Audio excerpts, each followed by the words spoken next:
What if I were to suggest that you play a key role in the awakening world? And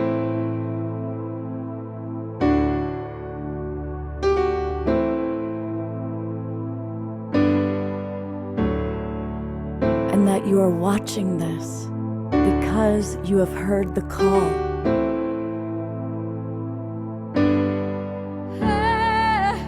We can start right now by opening our hearts and minds.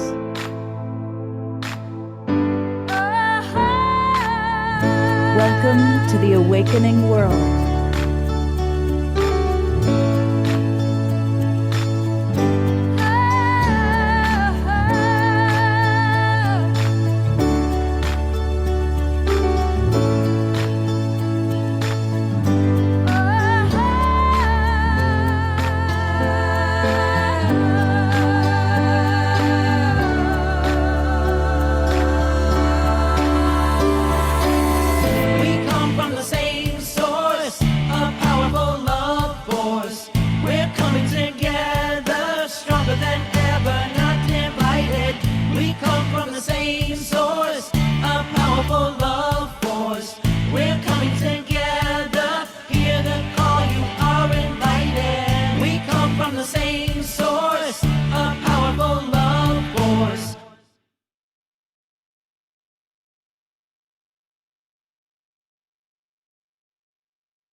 Good evening, everybody, and welcome to the Awakening World. And it's a very special edition of tonight's show, as we're going to be collaborating with several of our favorite people, starting with the co-founder of Global Peace Tribe, along with myself, our beloved Debra Giusti. And I'm going to turn it over to Debra, who's going to be hosting us throughout the show. Hello, Scott. Hello, everyone. So great to experience you all on what's going to be an incredible program. We had such a huge interest in Egypt Reactivated episode 1, where we shared so much amazing spiritual insight and phenomenon that we decided to do one more episode to complete this transmission of this incredible trip to Egypt that was taken in September 2023 with 100 people, mostly women, that went there with a mission to activate the sacred sites of Egypt, to bring them back to the original power as they had in ancient times when they were healing and activation temples and monoliths. And that we did. And so I'm really happy to share these insights and journey with you. I want to welcome the Awakening World. I want to welcome the Stargate community that's here, and also everyone that follows Viviane Chauvet, and everyone on my Wishing Well Portal e-list and Facebook page, and all the people on all the broadcast stations that we're going to, and a special hello to all the people that are watching the replay. It's important for me to share this information because I do create a lot of opportunity to go to on amazing sacred journeys.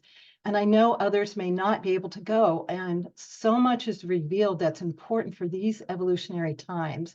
So that's why I feel very important to share with you. And so I'd like to get right into it now. So this is a special edition of The Awakening World. Egypt Reactivated, It's Time. Episode 2. I want to welcome the Stargate Experience, who created this trip to Egypt. They are an incredible teaching platform now that shares new paradigm spiritual teachings for these times. And Viviane Chauvet, who is a guest spiritual teacher on the trip and a guide who has direct contact with and brings through the teachings of the Arcturians. And I also want to thank deeply the 100 people, mostly women, that were there on this journey with me, because everyone contributed in such a big way to the amazing experience. And I'm going to be with you, your host, Debra Giusti. And to start with, I just want to give 2 highlights that came from episode 1 to remind us about that. The first day of our trip to Egypt, We actually went right into it. We did an activation at the Sphinx at the Giza Pyramid on our first day. And we went right in between the paws of the Sphinx. We had special permission and access to do our first activation there. And Prageet and Julianne and Viviane went into deep transmission. There was a huge transmission that came through that activated the Sphinx. We were told that it was tropical times when the Sphinx was activated in ancient times. And it was amazing transmission that Viviane had through her Stargate community. And actually, if you haven't listened to Egypt Reactivated episode 1, you'll see the whole transmission there if you go and listen to it. And after that transmission, it was deeply emotional. It was such a profound transmission that took place. And all during our trip, we had spiritual confirmations. And the spiritual confirmation that I found on my Facebook page after this activation the next day was this incredible art of the Sphinx in a tropical setting. We're right where we were and we did the activation. There's a door of light that is opened. So that's what I mean by spiritual confirmation, a unique synchronicity that comes that shows us you're in the right place.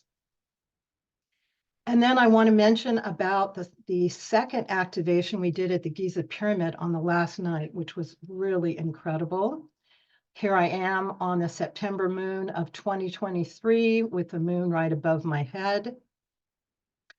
This is what I found on my Facebook after we did the activation of the first trip, another spiritual confirmation. Viviane explained to me what she experienced, what was going on during the activation. It was very similar to this. And this is the iconic green orb of the photo that was taken after the activation on the last day. That's Viviane and her husband, Peter. Viviane shared with us that she believes it's a portal, and she actually called that in. She asked her star family to give a testimony, an example to us, and this was captured. It wasn't visible by sight, but by photo, it was captured. So that was really amazing. So in this episode today, we're going to talk about the link between Atlantis and the Stargate and Egypt, because that was something that was really prominent for us. And I would like to invite now the Stargate and Viviane to come with me and introduce them to you now. This is Julianne and Viviane and Prageet. Welcome so much to this incredible show. And for those of us who are new, I'd love a brief introduction, and then I'd love to begin with this topic of the link between Egypt and Atlantis, and then even go into Lemuria. I was wondering, Jules, because we had one more amazing confirmation. Would you like to talk about that, Jules? We got it the day after. Somebody sent us the email. An email? You mean Ezra? Yes. Yeah, so Ezra was on the tour with us, Ezra Bengolo, and yeah, we can totally talk about it. Yeah, because it was amazing. So oh man, what happened with Ezra is a friend of hers who's not really into spiritual things, who she hadn't talked to in 2 years, called her on the phone the day after the activation with the Sphinx and said, "You were in my dream last night. You were in this Egyptian temple and you were lighting all of these candles all around you." And Ezra's friend didn't know that she was in Egypt at the time. So Ezra was like, "Interesting. What were you doing before you went to bed?" And her friend said that she was listening to a meditation by Stuart Pearce, who is channeling the Atlantean angels on a live broadcast the night before. So while we were in the Great Pyramid, it was actually the Great Pyramid after the Sphinx that Stuart Pearce's guides, the Atlantean angels, were saying through his meditation that the pyramids of Giza were being activated again. But And he said right now as I talk, remember? oh, cool. There you go. Yeah. So Anyway, for us, it was like one of these wild goosebumps moments because we don't know Stuart Pearce personally. It's just like a total wild alignment. And we somehow, like through that connection, found out that he had channeled that. so anyway, the Stargate, you can see a large one behind me and some smaller ones with Julianne. This was something that was given to me back in '89. And I was asked to build this structure without even knowing what it was, other than it would be an interdimensional doorway. And we've been working with it since 1989. And the energies that come through are an energy of a higher consciousness. And it creates a very powerful energetic field when we activate it and we invite higher dimensional energies to come into the meditation. And people have had incredible experiences elevating their energy permanently, shifts in their physical body, healing happening, emotional, mental, physical healing. So it's a very amazing, amazing structure. And our guide, Alcazar, who gave me this structure way back when, leads the meditation, guides the processes, and takes us around the world, sharing this energetic. You want to add some more, Jules? Well, I was born in 1989, met Pragit in 2012, and synced up with the Stargate experience after I realized essentially there was this kind of magical cosmic connection between, I don't know, me, Stargate, Alcazar. We've been working together ever since. And I would say what's special about the Stargate is that it's not about us. It's not about Pragit and it's not about Jules. This is about people accessing their own innate spiritual capacity because we are all built to be our own channels, to be our own vessels for having higher experiences. We've just been focused on the physical dimension for so many lifetimes that a lot of us have forgotten what it feels like to elevate.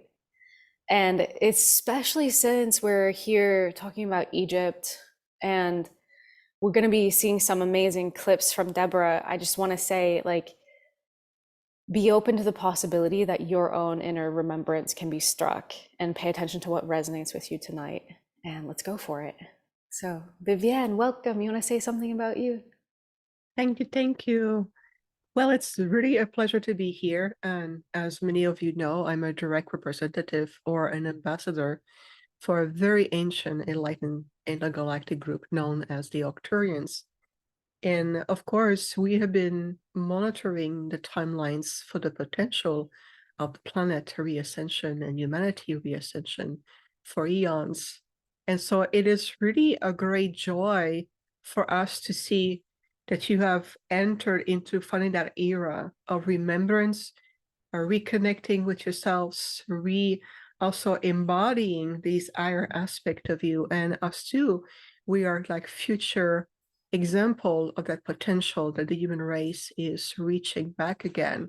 So a lot of our teaching is about helping you remembering the pathway within you, and that's we're going to do much more on that level this year, especially with the DNA that is really evolving and what it's going to mean for everyone, how the human template is shifting again, helping you to really gain more light and embody that light, and on a conscious level to help you to shift out of that false 3D matrix illusionary matrix reality, and you moving back again into a more unified field, more universal, more cosmic.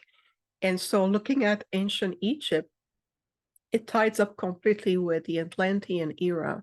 And I personally, for me, it's very dear to my heart because I have clear remembrance being as a nocturnal intergalactic being interacting with the Atlantean, and especially at a time where Atlantis were really thriving in their golden age.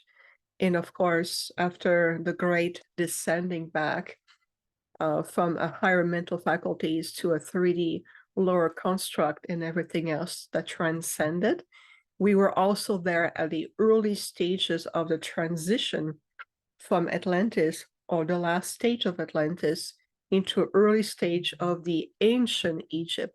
So this is a very important transition because so many souls on the planet still carry the stigma, the guilt, the heavy responsibility, the burden, the wounds of what transpired from Atlantis, and being able to extrapolate the knowledge, the wisdom, and to work with the Atlantean masters and understanding how in past lives, many of you has also past life in Egypt, and you came back to clear, heal, and being able to move forward. So it really has a direct connotation, and it's very personal also for me because, as I mentioned, I was there directly, and I do remember the Atlantean timeline very clearly and how Egypt moved forward. So I have received a lot of ancient memory reactivation where we were during our expedition, especially at Luxor, which we'll talk later.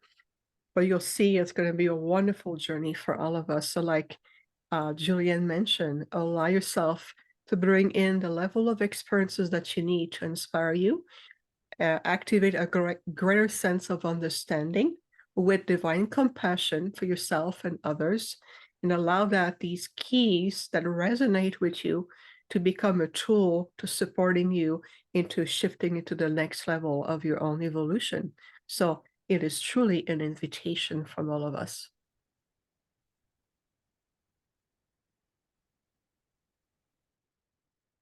Great. Thank you so much. Do you have any more to share, Brigitte and Julianne, about the link between Atlantis and Egypt? Well, this is still an ongoing exploration. And in fact, we're going to be joining Viviane again very shortly, actually, in the Azores, where we're going to focus intensely on Atlantis and the connection to Lemuria. So that will be available on our website very soon. And that is going to be fascinating. But one thing I just really want to point out to everyone who doesn't know Viviane is she said that she remembers being there.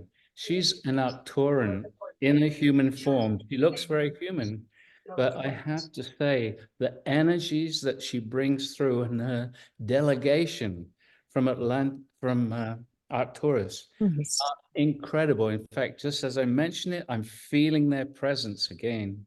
So what she's sharing is something that you can't normally get from the various channels and so on. She's talking about her personal experience in those different places, in those different times. So we are very honored to be connected with Viviane. So really listen to that, what she's sharing. Because Also, super, super resonate with that, Preet. And also just want to say, someone typed in the chat, we can feel it from her. And I'm like, yes, the energy is getting so strong around you, Viviane. You were speaking just now, and I was like, whoa. So sometimes when you speak, because you're speaking from this galactic perspective where you can remember things that many of us humans have forgotten, like Graham Hancock says, we are humanity is a species with amnesia. We don't remember our advanced civilization past. So it is quite extraordinary to be reminded of it. So thank you again for being here. And also, if you missed the last experience, the last thing that we did about our whole Egypt trip, go back, check out the experience that happened that Debra mentioned in the pause, to see and experience the incredible energies of that activation that was brought in by this large group of people. But Viviane was the one that anchored those new energies to reactivate the Sphinx and later on the various sites around Egypt. Thank you so much, both of you. Always a pleasure and very honored to be here. And Pragit, thank you for what you shared about who I am. And it's true. And I know you feel it too, Jules. And I see you blossoming more and more. it's really incredible to watch. And you're right. And what you mentioned, Pragit, is very important because what we share, it really is from an Arcturian being perspective, experiencing aspect of humanity, yes, in this form, yes. But nonetheless, I still who I am, and it's really going to convey into what we share in terms of frequency, presence. Because oftentimes there's many speaking to you as one voice, and that's what we do. So yeah, thank you so much. I'm very honored. So we can move on to the next section. Scott, can you make me co-host as well so that I can share some things? I made you co-host 10 minutes ago. Okay. And what I want to share first is our incredible tour guide, because he was very instrumental in us learning a lot of things that we knew on a spiritual level, but was documented in the hieroglyphics that was actually shown. Our guide, Mohammed of Saboteurs, he gave a clear interpretation of hieroglyphics. He told us about where the story of Atlantis was shown in the hieroglyphics. He showed us where the use of advanced technology was shown in the hieroglyphics, and also a lot of evidence of strong connection with the alignment and galactic interdimensional beings. So do you want to share a little bit about Mohammed and what you experienced with him before we share some incredible videos of him? The first thing is Mohammed is a scholar. He, like you say, he comes from the academic background, and then he got interested in spiritual things, and he started to see what the hieroglyphs were really saying.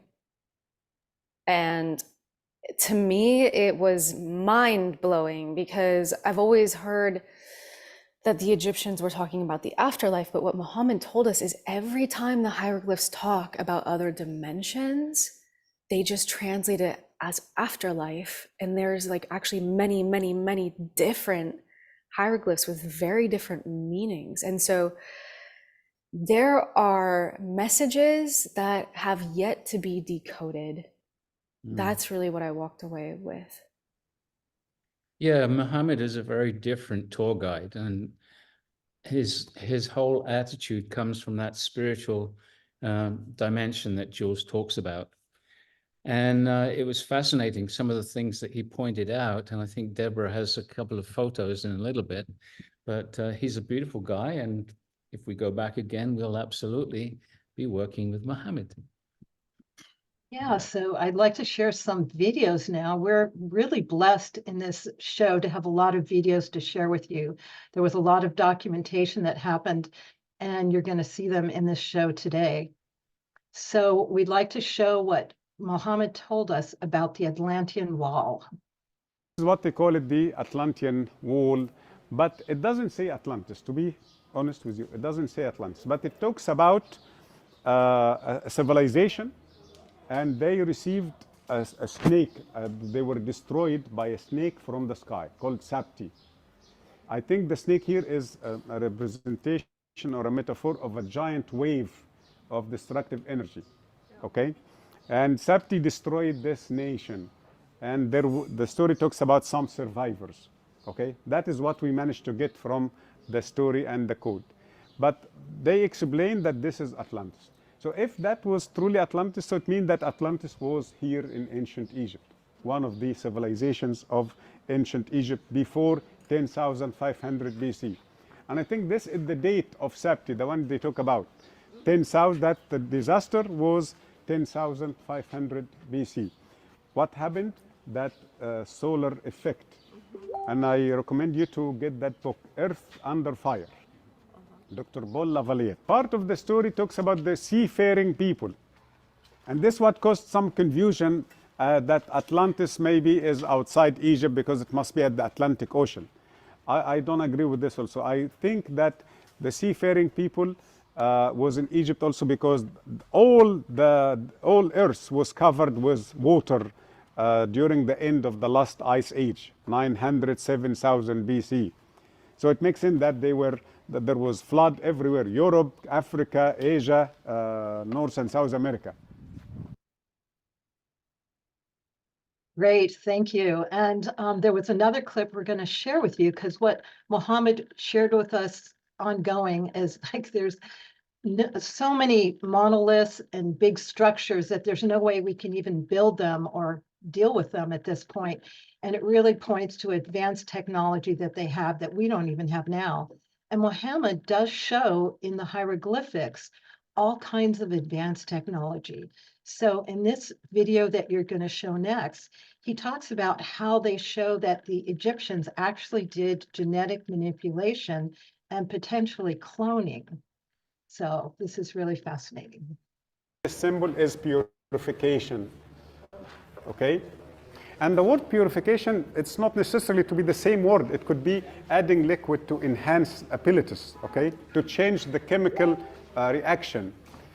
And then Amun men, so Amun men, Amun men, and the same one king. So it is one figure for the king, okay? This is lettuce. Lettuce is a plant or green leaves. Also, it is very good for the fertility or the quality of semen. So you can tell your husbands or your friend, this is good for the quality of semen. Okay, this is the same symbol, purification.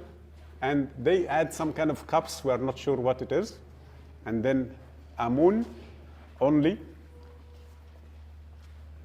Here, Amun men, and the king is holding two things. With his right arm or hand holding a jar, dropping also either liquid or some kind of energy. The other hand, he is holding an incense burner. So this is like a smoke. And again, not only using this for purification, but they are, my guessing, enhancing the abilities of the semen or changing the identity of the semen. This is like genetic modifications, okay? And one king, right? Now we come to the physical formation, but there are two now, not just one. The same king, as if this is all to clone number two. And it happened in front of the physical form after the process was finished. Okay? So this is the same person, by the way. They are not two different persons. These two people is the same person here and there. So I call this section is the cloning scene. They cloned either this one or this one. But I think this is the cloned one because he is giving him the key of life. So he's still at that moment before life. He's seeding life through his nose, but it is not the nose. This is the direction to the pineal gland. Okay? Yeah, amazing. There were so many times that he captured various things on the hieroglyphics, and we're going to continue to document and show that to you.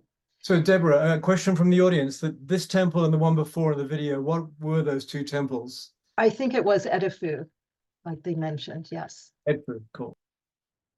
And now we're going to go to Luxor Temple, which is one of the most beautiful and captivating temples in Egypt. It's in Luxor, close to Karnak. There was actually a road that connected the Temple of Karnak to Luxor. And unlike other temples in Luxor, it was not dedicated to a specific god, but it was held for when the pharaohs got crowned. There was high ceremony there. They held court. And we found out so many things about Luxor for Muhammad and our journey there. So we're going to be able to see a video on that now.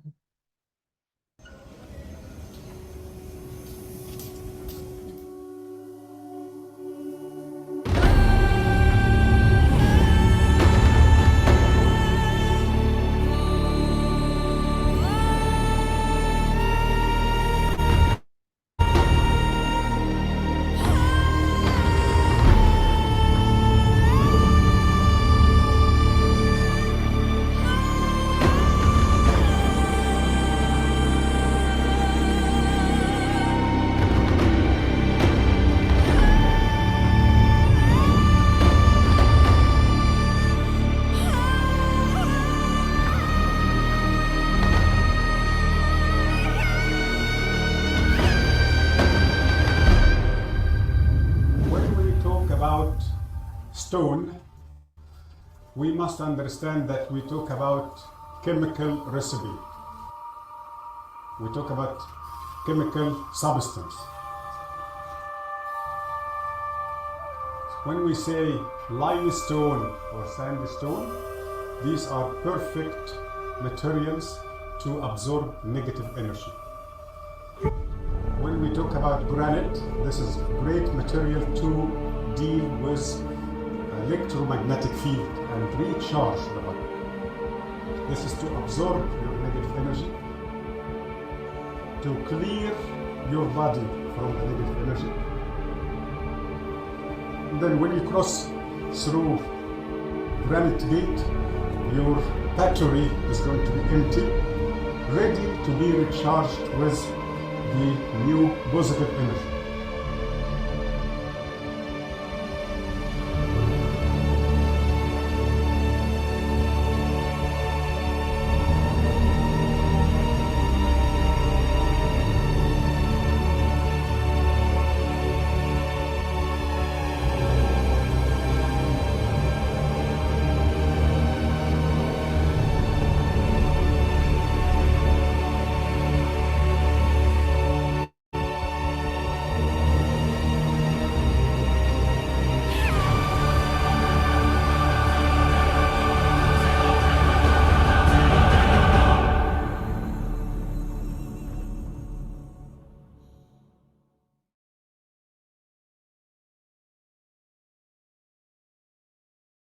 Debra, you're muted again.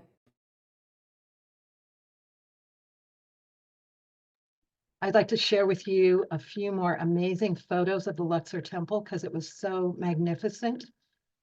Here are some of the columns that are just so huge, and we don't even have the technology to create this today.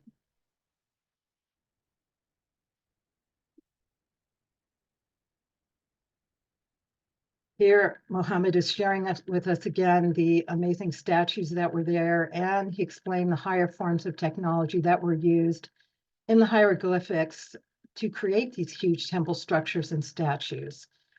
He also made reference to imply that they had anti-gravity technology. And this was the Ark. That was incredible. Viviane has a bit to share about that when she comes on shortly, and it communicated a lot about the Egyptian mysteries. And these guardians were at the temple at very special places all the time. They were just beautiful, and this was their spiritual mission to guard the temples. So one more video I'd like to share, which Mohammed talks even more about the advanced technology. And so Scott, can you play that next video? My friend Christopher Dunn, he's an engineer, and he is talking about ancient technologies. He wrote 2 books. I recommend you to read them. Giza Power Plant, The Great Pyramid, Giza Power Plant, and the second book is Ancient Technologies, Lost Technologies of Ancient Egypt, okay? He took great picture to the head, because one day the head was on the ground before restoring the statue. And he used his computer. He cut the face into perfect 2 sides. He deleted the right side and then copied the left and pasted the left and then flipped the left to give him the same face again. That is not right. Why? Even if you do this to your own face, it is not symmetrical. So anything done by hand is not symmetrical. Anything done by regular tool, regular technology with this size, with this hardness also cannot be symmetrical. So to be symmetrical, we need super high technology because we are dealing with granodiorite, very hard material. So that was his beginning to understand that there was ancient technologies. Then he had a crazy idea to see if the flower of life will fit the features of the face. And he found, yes, that the flower of life is matching the forehead, the eyes, the nose, the chin, okay? So everything in ancient, in pre-Diluvian Egypt was happening by high technology, so superior technology. Great, thank you. And now I'd like to welcome Brigitte, Viviane, and Julianne back to give some commentary on the experience of Luxor. Mm. Well, I think Viviane can give us some really great explanations about the Ark, but I'd just like to point out it was on a long, straight causeway, and either side there were dozens of statues. It was incredible. And the one thing that I noticed throughout the whole experience, as we can see from behind you, the incredible amount of hieroglyphics. And it blew my mind. Everywhere we went, the walls are packed with hieroglyphics. The time and the energy taken to document all these things is absolutely amazing. So Viviane, tell us about the Ark. And thank you, Pragit. I always like your wonderful curiosity. It's delightful to see. The Temple of Luxor, for me personally, has been one of the most impactful one. The moment we set foot on at the temple, I immediately had a clear remembrance of when we were on the planet, assisting to bring in the next level of technology and be able to help the new civilization and building to restabilize. And so to us, and it's also in ancient Egypt language, the Temple of Luxor is remembered as the southern sanctuary, and it was really meant to be a sanctuary. It is later on in Egypt history known as a temple of worship. But more than that, it was a sacred temple where a lot of those technology or genetic memory form or encoded genetic material would be returned to ancient Egypt, especially in the temple of Luxor, or again known as the Southern Sanctuary. And when I saw this immense sculpture or representation of the Ark, I knew right away that they were looking at an aspect of the Ark of the Covenant, as it is known to this planet. To us, the Ark, it's a series of crystalline transmission that is encoded with thought form, very specific thought form and memory encoding. And all of these transmission or these crystalline transmission was returned back to the earth as a form of an ark, as a symbology. And if you look at, like you mentioned, Pragit, all of the symbols on each side, that's because there were many encoding, and also there was also many guardians and beings who were part of this project. It just so happened that the Octurns, we are part of the guardians who were responsible for the ark. So when I was there and looking at this immense, like you said, and right in the hallway, right open field, looking at it is I remembering where we were transmitting these crystalline encoding return to the blue planet or the Earth, Mother Terra, and how it was brought in an aspect of what the Luxor temple represent. And if you look at the structures, you can tell there's a sacred, almost like a geometric configuration pattern to it that is very conducive in terms of the energy of what this temple was really about. It was designed to amplify these encoding. So I love the asymmetrical form throughout the entire temple. And I feel like Luxor, as I said, for me personally, was the strongest one, besides the Sphinx, of course, for other reasons.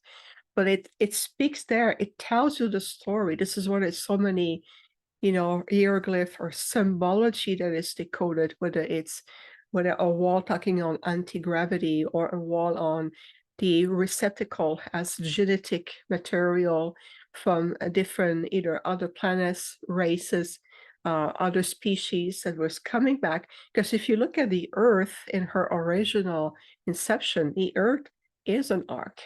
It is an ark for multitude of genetic biological imprint that comes from everywhere in multi places. So the Temple of Luxor was designed this way, but it was turned into more of a religion temple later on, a place to bring and worship the gods. But that was part of the misconception, because we're not gods at all. We're just simply more advanced being, and we brought these encoding in the form of an arc for the purpose for safekeeping. And some of them comes from the early inception of your solar system, where other planets were at different stages of evolution and things happen, or there was a disbalance in their ecosystem and the planet shifted. So we always extract a sample of other genetic imprint, of the biological imprint, and we bring it back in the form of encoding. So that became for me very active, very potent when I saw this. And then what happened is that I opened my holographic field as I talk about it, and I could remember and see those transmissions coming back to the blue planet and how it was carefully scripted and encoded in a way that it was be preserved. So that was, for me, incredible to physically be on site and remembering at a very ancient intergalactic history the importance of what the arc in time aspect of these arcs will be not necessarily revealed, but it will become more reawakened, and also going to activate the genetic template of the body template of the human, plus also on the DNA and, you know, in your own structures. But for now, we have to be mindful because we're still in that dark lights polarity field. So until it stabilizes, then we'll be able to start to maybe bring back aspect of the arc. And I know that part of my role is, from our told a long time ago, I'm a guardian for the arc. So this is why it was very potent for me to be at that temple, if that makes sense. Yeah, I remember, Viviane, you told me that the Ark of the Covenant essentially has this seed information to kickstart and like kickstart other phases of evolution for planets, and it blew my mind. I've never heard that before. And it's like, ever since I was a kid, when I hear about the Ark of the Covenant, and for so many of us, like, this is why these are like the things of legend, is because they carry some kind of like faint niggle of remembrance for us of like, this is something important. Absolutely, and you're absolutely right on. And so, of course, there's a lot of symbology and metaphor that your world carry. So, of course, an arc is not necessarily a physical arc that was brought in ways. But I know that the way we carry or transmit more effectively thought form encoding, we're going to utilize those crystal transmission. And hink, hink, what is the Atlantean were using a lot? Crystalline technology. See how it intertwined? Reggie, did you want to say something? Go ahead. No, I just said that's beautiful.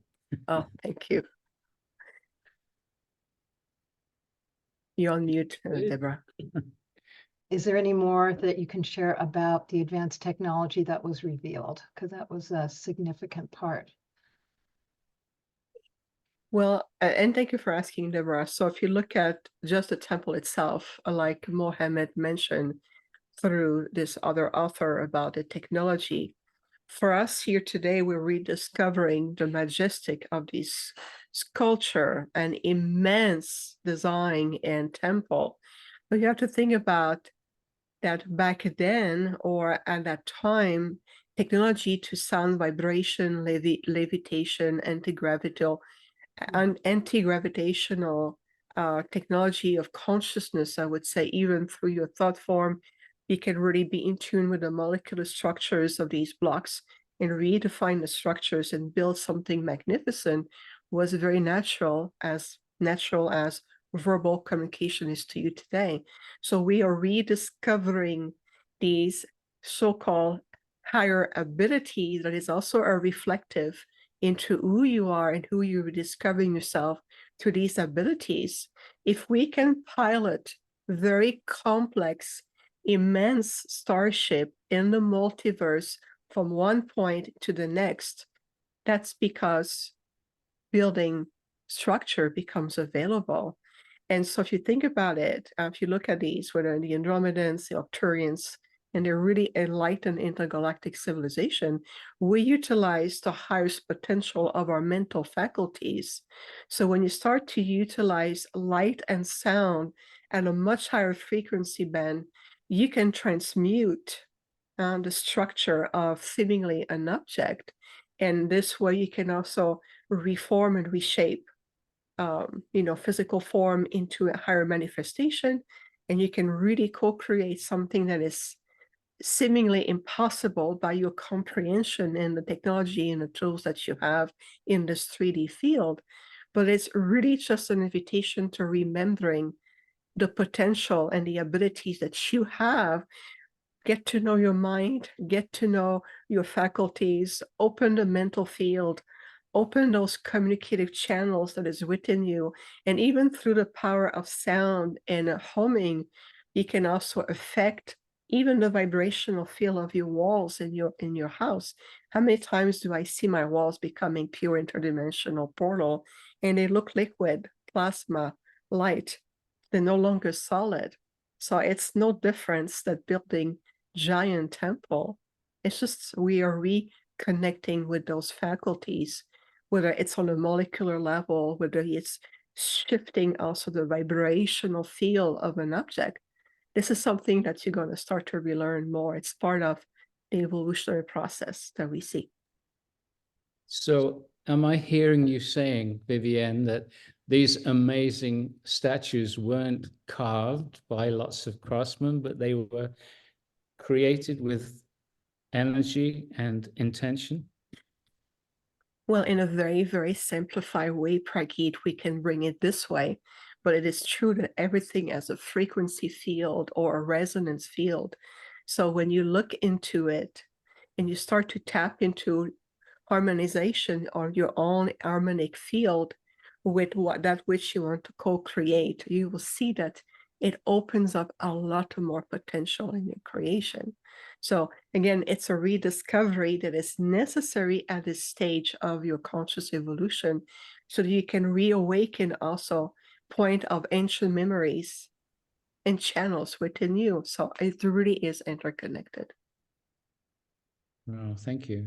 Of course. Beautiful, everyone. Appreciate it. So now we're going to journey to the Temple of Abydos. Abydos was a very sacred temple and respected as an extremely holy place. Many Egyptians wanted to be buried there. And again, Mohammed continues to reveal with the hieroglyphics much spiritual information, especially multidimensional information, including portals, stargates, spacecraft, and also the temple honored Osiris. And behind it was the official Osiris temple. At that temple, Drumvalo Melchizedek discovered the flower of life that helped make it such famous sacred art. And I'll show a few pictures of that. Here is the Temple of Abydos.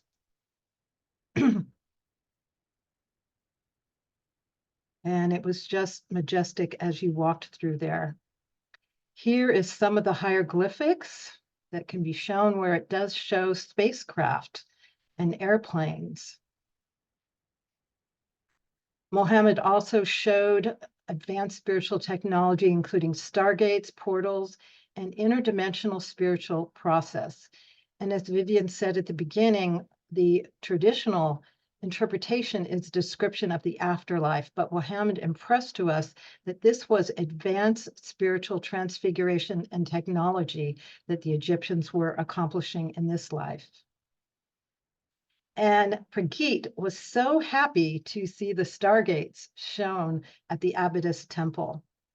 And so we're going to show a video that explains the stargates. This is 3 rooms. The 2 sides of each room, you can see the symbol Stargate. So the first destroyed, second, third, fourth, fifth, sixth. 6 of them, it is very clear, it says Stargate. And we read, if you look carefully, when we read from this side, it says Stargate. When we read from the other side, saying Stargate. So they are trying to make it clear, okay? Stargate, not gate star, not, okay? So they change location when they change the direction of writings, okay? So as if going through is a Stargate, but not active. Why it's not active? Because we lost 4 things, or one of the 4 things. Either location, alignment, material, design. Any one of these, this is how I understand if the place is functioning or not. I managed to, after a long time, to understand how to bring back the energy to the site by keeping or putting back these, how do you call it, rules. Okay, location, alignment. Location, alignment are together. Material, limestone. What if we restore it with cement? Okay, disconnected. What if we restore it with granite? Better material? No, it must be limestone. They use limestone. If it is sandstone, if it is it must be the same material. So location, design, location, alignment, material, design. Because sometimes if it is a pillar, okay, we miss the capstone, not functioning. We miss one side, not functioning. We miss the ceiling, not functioning. So they must be the same 4 elements.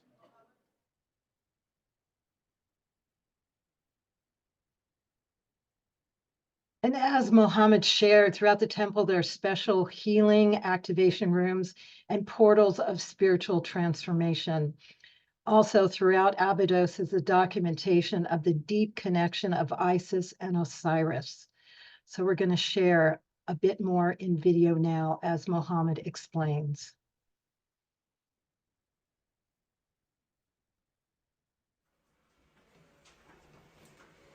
And here is the catalyst, the portal. You see, they are carrying the portal up to the roof of the temple. Why? Because they prepare themselves to cross. So here became different phases, different shapes. It means that you are crossing. This is to cross from dimension to another. You see, that's why here it's not one face. It's not one person. You see, you can see how many shoulders here? You are crossing now the dimensions. You are crossing from the portals. Right. So this is evidence also.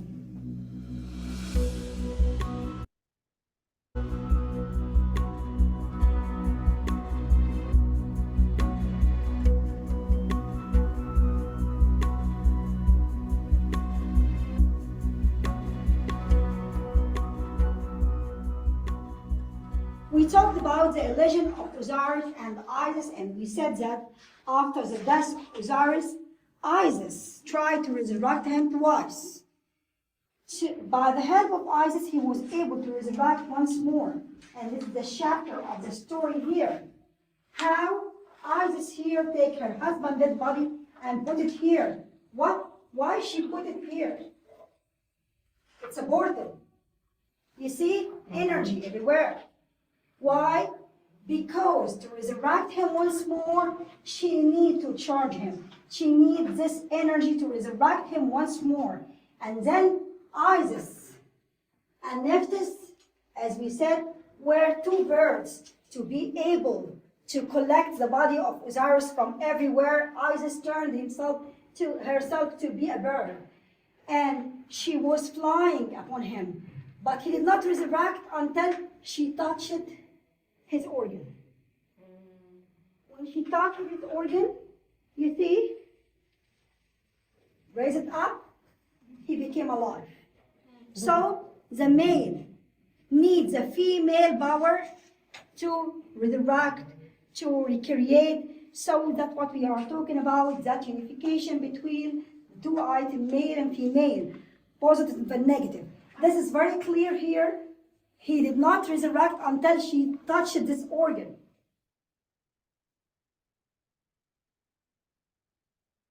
And then behind the temple of Abydos is the temple of Osiris. And here we are going down into the temple of Osiris. And we went into a special room for our meditation and activation that we performed there. And here is the flower of life. that is at the Osiris Temple that I mentioned Drumvala Melchizedek noticed and made the Flower of Life a very important sacred art for our times. And now I'd like to bring back Viviane, Pragit, and Julianne to discuss about the portals, the stargates, and the meditation in the Temple of Osiris. Well, what we noticed as we went around these different places, where there were actually many Stargate symbols in the various locations that we visited. And one of the interesting things, you saw there that she was pointing out a doorway and the image of the three people moving through the dimensions. And there's many different ways that these dimensional doorways are demonstrated there. Very often there's a rectangle, and above it there's like wiggly lines just to indicate the energy that's involved in these interdimensional doorways. And Viviane and I did some energy work in one of the locations where they had 7 rectangular doorways, one inside the other. And there's so many indications about other dimensions, other realities.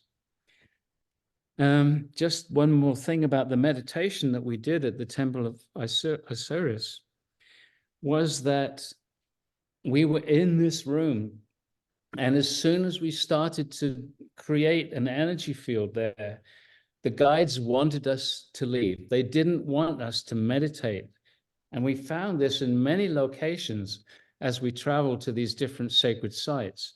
And fortunately for us, there was just a narrow doorway, and Muhammad stood in the doorway and wouldn't allow the local people to stop us until we completed the meditation. So it's interesting the reaction that we get to actually wanting to meditate, just simply meditate in these places. So that's my 2 cents worth. Thank you, Pragit. And now Julianne and Viviane. Yeah, so we were just able to do the activation that we intended to do in the Osirian temple. Viviane, do you want to say a little bit about that?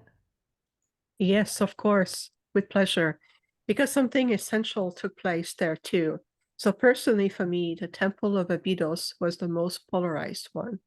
Well, I felt a distinct presence between the light polarity and the dark light polarity coexisting.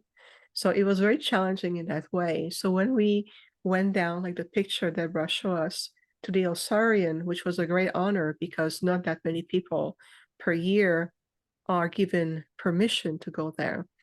Once we entered that little chamber, that was like almost like a long rectangular with, you know, almost like inside of a cave, it felt like. And we have 100 people stashed in that little elongated portion. And we start the activation. What I personally saw is on one side, coming through the wall, I saw a portal opening, representing the light part of ourselves.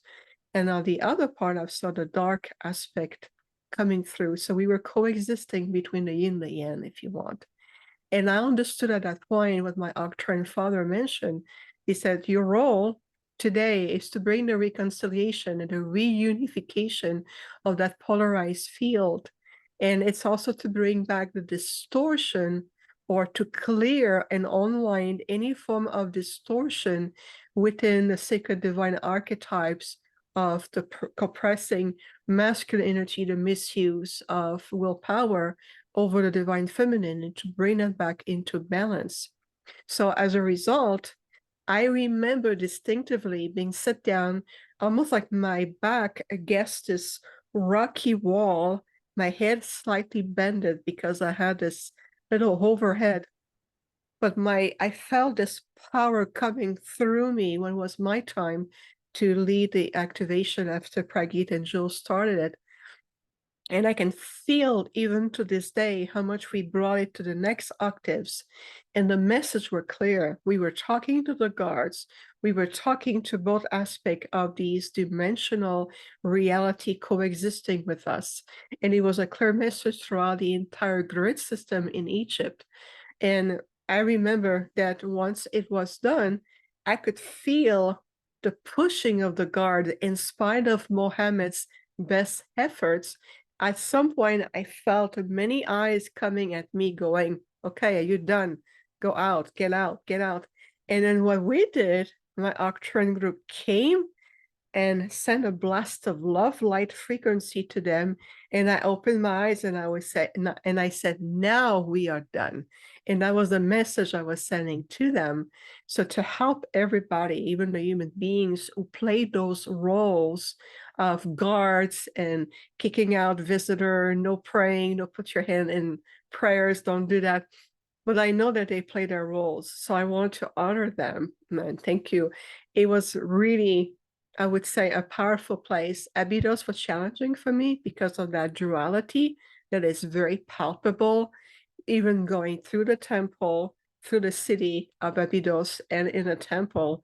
But Osirian was a great gift to bring back the sacred harmonization and bring more the true aspect of what the flower of life is about in this unification of life, the geometric pattern of endless circle interweaving into each other to create a next level of creation and evolution. So again, we did a tour de force, like we say in French, in that place because there was a lot of pushback. And we did the work. I always says, okay, now we leave in peace. The work has been done. And that's really what happened. You're on mute, my dear. Thank you so much, Viviane. That was incredible description to what has happened. Prageet and Julianne, do you have any more to share before we go on about Abydos and Osiris temple? I mean, the video showed this story of the resurrection of Osiris on those hieroglyphs, and for me, that was the first time I've seen that described in that way, where his lingam wasn't lost, but rather it was like the key to his resurrection, and that really fascinated me. I remember, so it's cool that we got to show that video explanation because I was there in that room when she was explaining that. Yeah, no, I don't think I have anything else to add to that after Viviane's beautiful description. Yeah. Okay,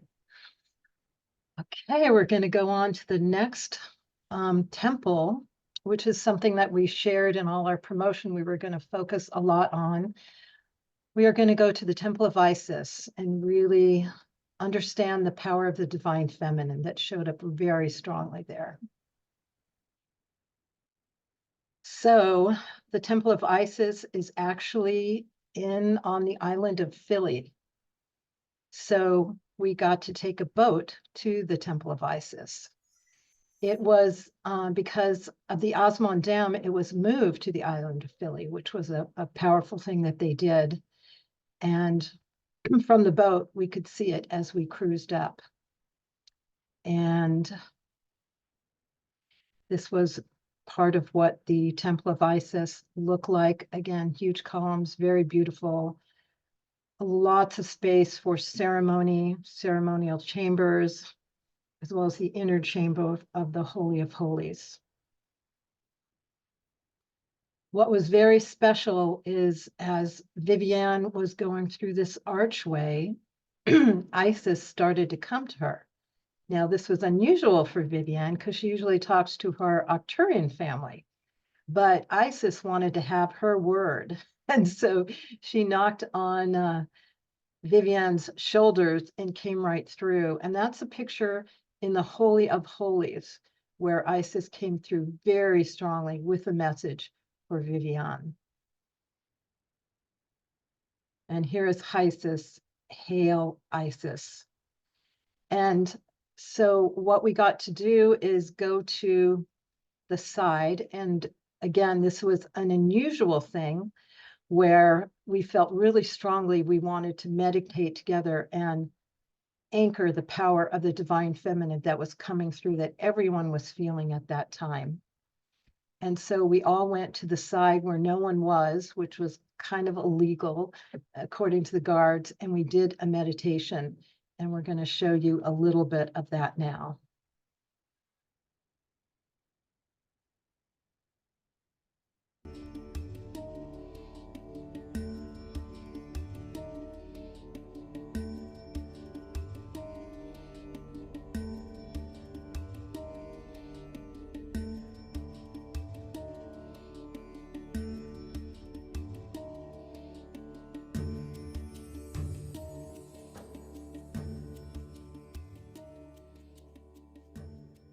What happened?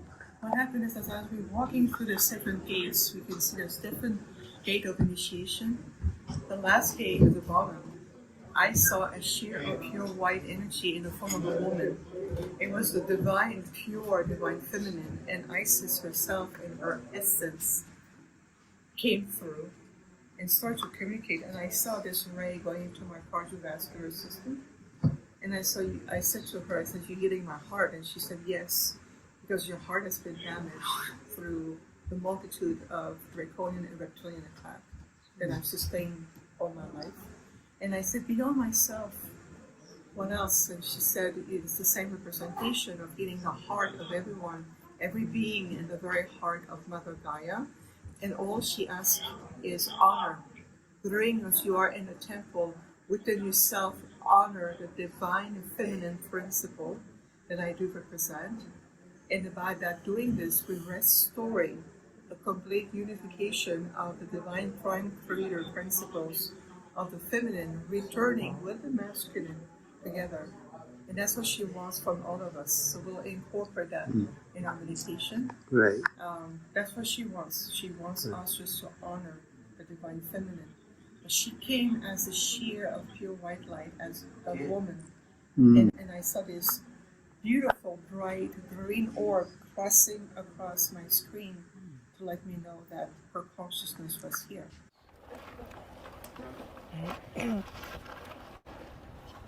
I'm sorry, because I was preparing this moment, but it is corrupted, unfortunately. So we have to delay this to go to when we go to Elephantine Island. Can we take 1 moment? 1 moment, okay. Okay. The intention right now, you need to guide us Yes, quickly. please. The intention that Isis gave me herself, I saw her. It's please honor and hold the divine feminine principle of prime creator. We need to bring the anchoring of the divine feminine restored in this original divine blueprint. That's what she asked of us right here, right now, in your heart. Just feel it, open the field. Imagine your heart center expanding the intelligent field of the deep of your heart with the intention that the divine feminine energy is restored.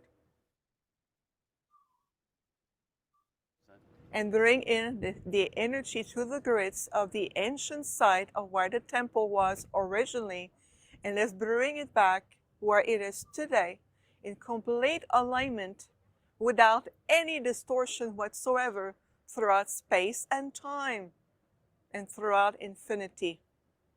We are healing the timeline of history, overlapping into today, in the renewed energetic grids of Mother Gaia, and within ourselves, and for all sentient life forms, including the planet herself. Healing your heart. It is time to heal the old wounds with love and respect. And so it is. And so And so it is. We are grateful. We are grateful. Thank you, Mohammed. We are grateful. Thank you. We put you through a lot of stress, don't we? No group ever did this. You will remember us. Yeah, of course.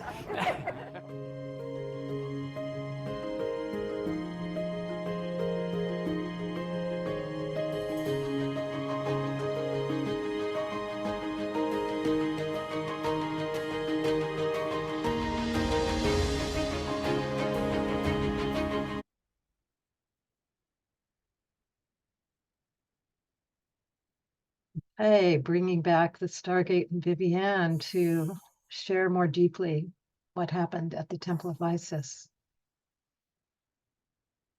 Well, again, that was a moment of great resistance. And we gathered in this place around the side of the temple. And as Mohammed says, no other group does this before. He's never done it before. And there was another tour group wanting to come into that space. And Mohammed courageously stopped them from coming, which created a bit of a problem.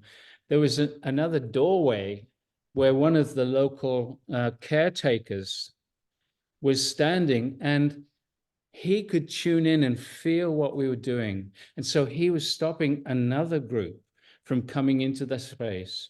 And the energy that came through in that very brief meditation, I was feeling it again so strongly, just as we heard the recording of it. And so we're really honoring Mohammed for what he did.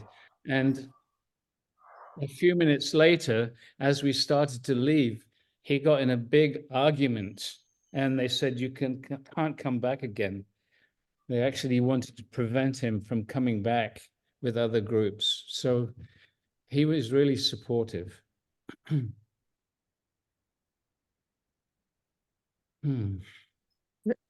Very true. And I like what you said about Mohammed, is that he really got in big trouble for this one. And just to give everyone perspective, we were only given 4 minutes to accomplish what we did. When you listen at the end, this beautiful activation, I was very well aware of the time restraint and the limitation that was going on. So we brought it into a very condensed version of what was requested of us. And so that's why I repeat in the recording, you can hear me say 3 times, we are grateful, to show Mohammed that he was putting himself on the line with this large group behind the temple. We only were granted 4 minutes. Now, in linear time, 4 minutes seems impossible. It's so short for a large group. But once we started the activation, we were transcending that linear time construct. So we were able to accomplish what we were meant to do, even though we were extremely physically limited. So it's just to show you how much we have succeeded in so many ways above and beyond to do what we were supposed to bring and activate it for everyone and the planet herself.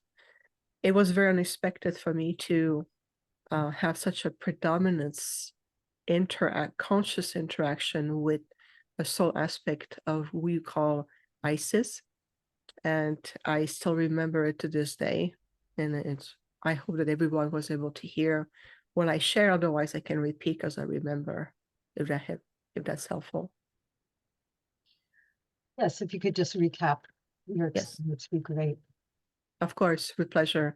So oftentimes the concept of the 7th dimension or the 7th state of consciousness, it's a very important theme in Egypt.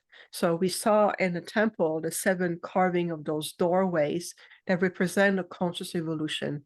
So the moment I step into that doorways of consciousness or activation, like I mentioned in the video, is immediately I saw this very beautiful, bright, white sheer in the form of a woman, and I saw this orb of light physically coming at me and going through my heart center and my physical heart to my cardiovascular system. And immediately this consciousness spoke to me and said, well, I am an aspect of what you call Isis, and I'm also the guardian of this place. And I said, you are the representation of the divine archetype of the divine feminine aspect of the supreme source. And she said, yes. And I said, why are you going into my cardiovascular system? And she said, your heart has been damaged by the dark light polarity in this lifetime, by the multitude of attempts they made on you. So my gift to your for your service is to repair your heart. And I could physically feel like being worked on. And I was so honored and in this unexpected gift. And I said, how can we be of service in return? And that's what Isis, or this soul emanation of the divine feminine in the representation of this archetype known as Isis, said, please tell your group, tell everyone to re-honor the divine feminine aspect of themselves to the restoration within their sacred heart center, to bring back the union of the divine feminine with the divine masculine synergy of your divine template, and bring reverence back for all life, including guardians to the earth, to all the resources, the element, the animal kingdom. It's all sentient life. Bring back the honor, the restoration of the divine feminine. And I promise to fulfill your wish. And this is why, in a nutshell, this is what I talk about in the video. And this is why it was so important for all of us to gather as a group and create this powerful activation to fulfill the promise to this soul aspect or emanation of Isis, in spite of the challenge. And even though Mohammed really got in trouble for doing this, we were doing everyone a great service, but especially it was important to fulfill our promise, to fulfill what we've come to do. And this is not just at a temple, a one-time deal. It's every day in our life. That's what it really means. It's how we live, how we honoring the divine feminine with the divine masculine, returning that sacred reunification. So that's just to summarize everything. Viviane, you said that Isis came as like a ray of white light, right? Yes. Or like, okay, look at this. Nicole just posted this in the chat. This is a photo she took when she was there in November. Oh, wow. Yes, I remember. How cool is that? It's stunningly beautiful, like rainbow light energy. I wanted to say, like, Debra, I'm sure you're about to introduce Michelle Castro, but like I spoke with her and she's on the call tonight. Right after we were at the Temple of Isis, and for me, like we had kind of similar experiences where there was so much energy coming through as like I just stepped foot onto the grounds, like not even close to the Holy of Holies yet. And it was like electric currents of this remembrance from me. And it was just incredibly beautiful and incredibly strong. And so as we're talking about Isis and her energy, I want to acknowledge that there are so many, like especially those of us who are in female bodies right now, who feel this like direct connection to her lineage. And that was what came through with our group of almost like 100, almost all women, is like a lot of people got direct messages from Isis. Debra, do you remember that? Yes, very much so. And we were primarily 100 women that were there on the grounds. So it was pretty amazing to experience that. And I think there was a lot of remembering and memories coming through for everyone. And the activation of the divine feminine for everyone right now at this time on the planet is so critical that this was one of the most important things that we did and that happened there. So everyone was truly moved and experienced it. And again, a lot of rekindling of memories of those of us that felt like we were in Egypt, you know, in past lives, or however you describe that spiritual lineage, and that our memories are coming back of the honoring of the feminine and the powers and the superpowers that we had coming back at that time. So yes, this was a very high level, important convergence that we all experienced together. Yeah, I think superpowers is like the right word for it, because sometimes you walk in these temples and there's just like a supercharging. And another thing that can happen that Muhammad was pointing out to us is like you get like the stuff that needs to come up gets cleared, right? These are powerful activating sites. So yeah, I just wanted to share that. Like for me, it was like almost like these currents of like almost orgasmic energy were coming through just as I was walking through it, like toward the Isis temple. So it was really, really beautiful. Yeah, there were actually, after the meditation, there were many women I noticed that were tearing, really deeply involved emotionally what was happening. Yeah, I remember that too, Pragit. And if you look at the symbology also where this very powerful divine feminine activation took place in a land for centuries and generation of repressing the disbalance, the miscreation, distortion between the divine feminine and the divine masculine, it was also very deeply healing on a historical level.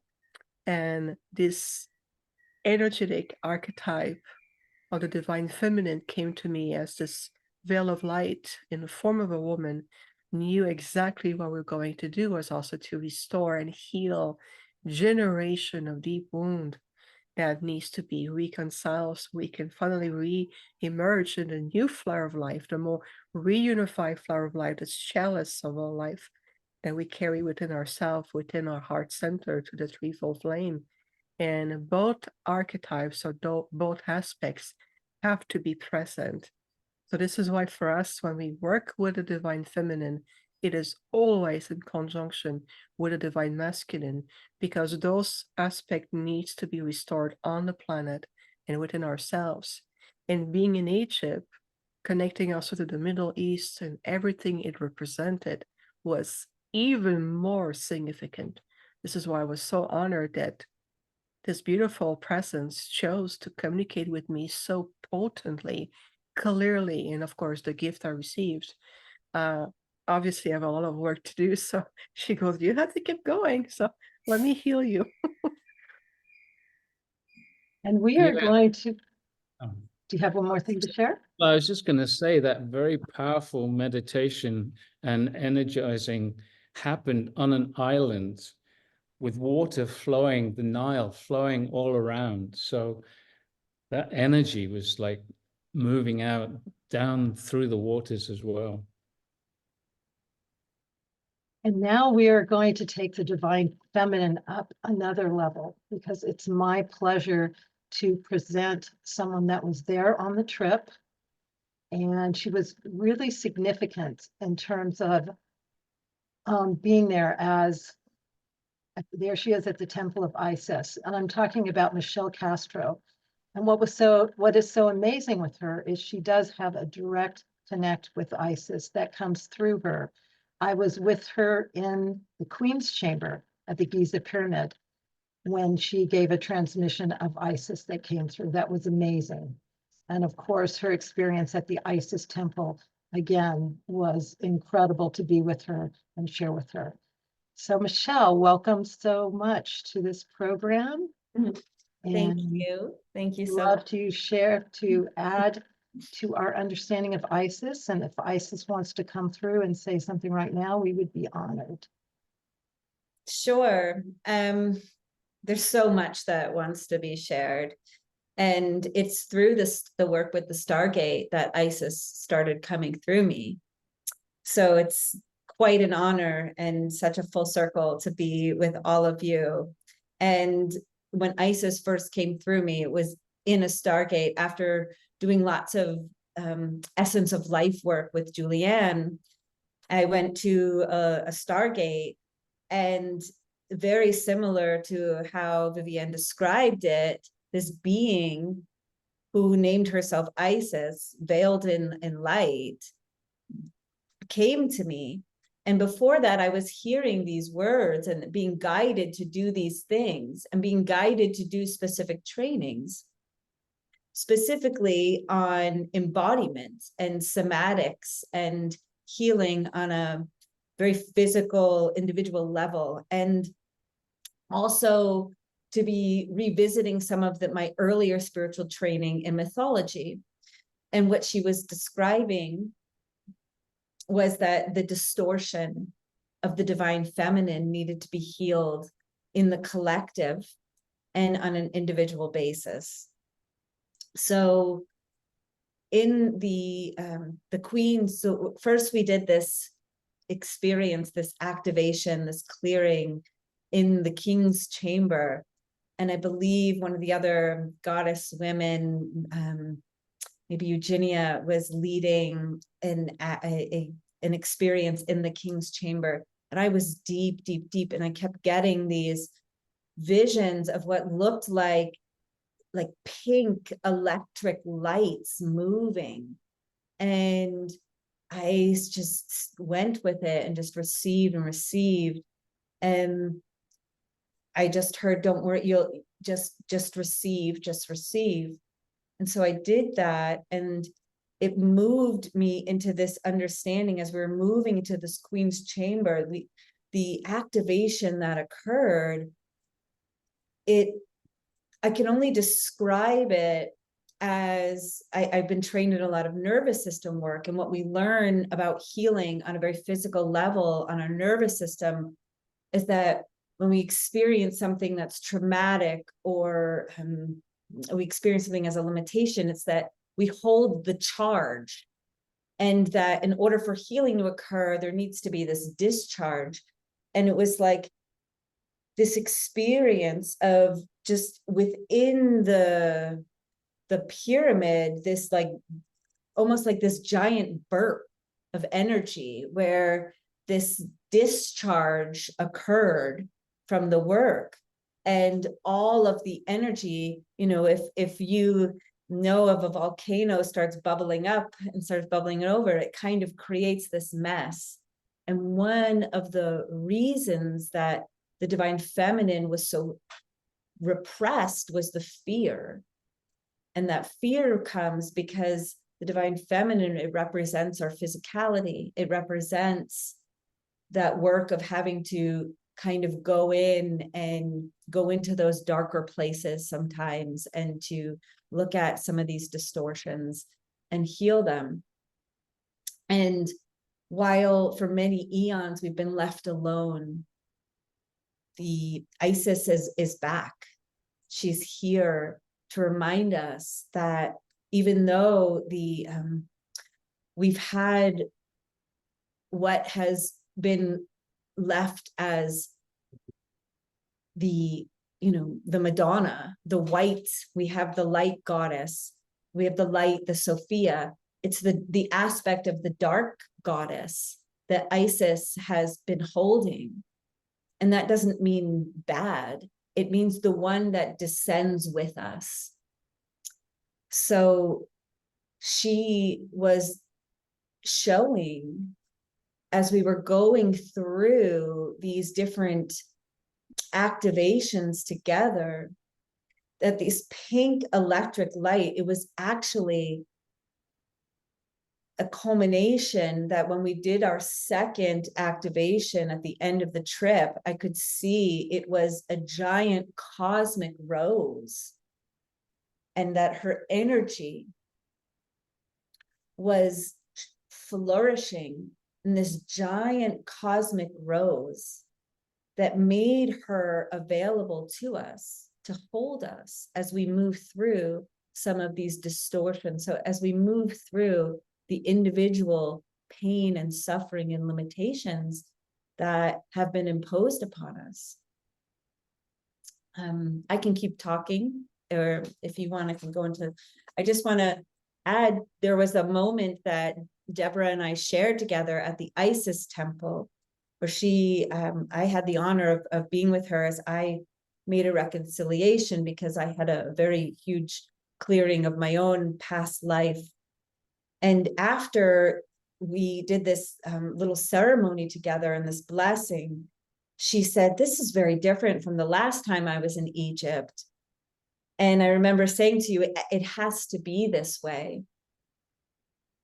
And what Isis was essentially explaining to me was that here we were bringing all of this divine feminine energy forward. But it was, as Viviane explained, it was with this penetrative force where we had to be quick, we had to be swift, we had to be very direct. And so it had to be in union with that divine masculine energy.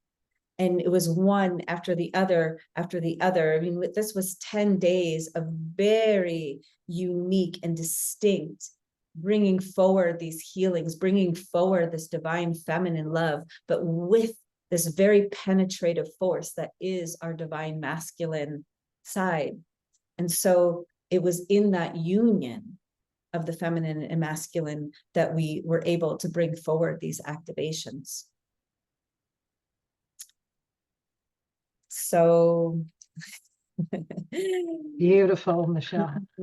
I could bring forward more. I could bring in Isis. I don't know if I've Yes, we time. bring in Isis.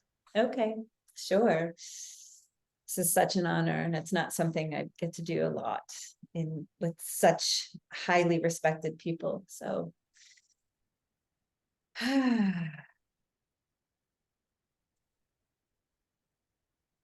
dearest ones, I am with you. And as these words come through this one's mouth, you might experience an inkling or a tingling of remembrance of a time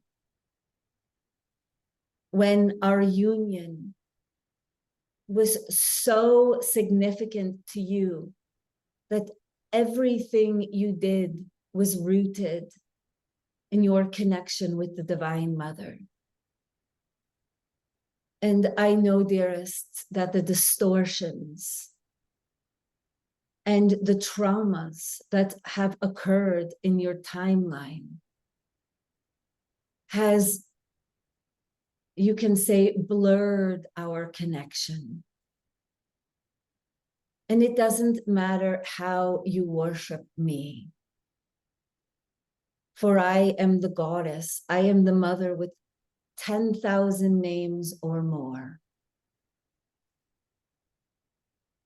And this temple that is housed as your physicality is the one that you can first and foremost begin to honor what you call this reunion of divine feminine and masculine forces by learning to come into a state of presence, being able to hold yourself, being able to connect with the love and presence of the mother. Dearest, I see you. I see all of you. Every mistake, every bit of doubt or courage or shining thing, every act that you make, whether you call it right or wrong, or judge yourself about it, I am there with you. Because the moment that you acknowledge that you are in the arms of the mother, you can begin to make space for more of what this blessed beloved one, Viviane, is talking about. Allow me again to hold you. Allow yourselves, your body, to be reawakened so that you can align to hold more of this divine light. And I cannot do it for you, dearests, but I can hold you and I can lead you through it. This cosmic rose energy that was indeed activated and made more available for all of you is accessible to all humans now. There is no turning back anymore.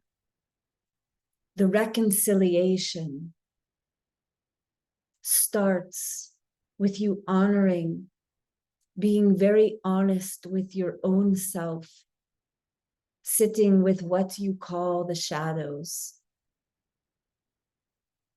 There is much to say about this, and perhaps we can save it for another time. Yet know I am with you. Know that all the work that has been done here during this sacred journey that has been taken has ensured that the love and the reunion of Isis and Osiris will hail again in the hearts of all of humanity. I sing in the womb and the phallus of each and every one of you. I radiate in the hearts. I come as a song that can roll off your breath. If you are willing to be open, let us walk together again. Let us all be one. I am with you always, and I will talk with you again. Thank you.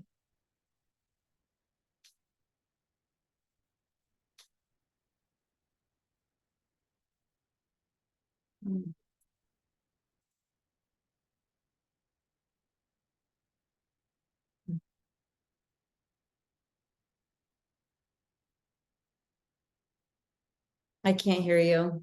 I think you're muted. Thank you so much, Michelle. You're welcome. Thank you. Such an honor. Beautiful. Mm. To bring Stargate and Viviane back to join Michelle. Please. Thank you so much, Michelle. It was such a pleasure to go back. You brought me back to the place of the temple and with the presence of all of us. I could feel a very important uplifting. What a gift you brought all of us today. Thank you so much. Thank you. What a gift you've brought in all of us, all of you. That was a transmission, Michelle. Like after you ended, my crown and my third eye were like Isis wings. Thank you. I could feel her energy as soon as you started talking. It was beautiful. Thank you so much. Michelle, do you remember talking about walking in the Isis temple with me? Yes, I do. God, that was so beautiful. And like what I want to share that I didn't share earlier because it's like a little embarrassing is like as as I was feeling like this, it's like a remembrance of initiation from the past. And it's as if like my energy field is remembering this like ecstatic union energy. And it's just like, it's getting stronger and stronger and almost like too much to bear in my field as I'm just walking. And I'm like, whoa, okay.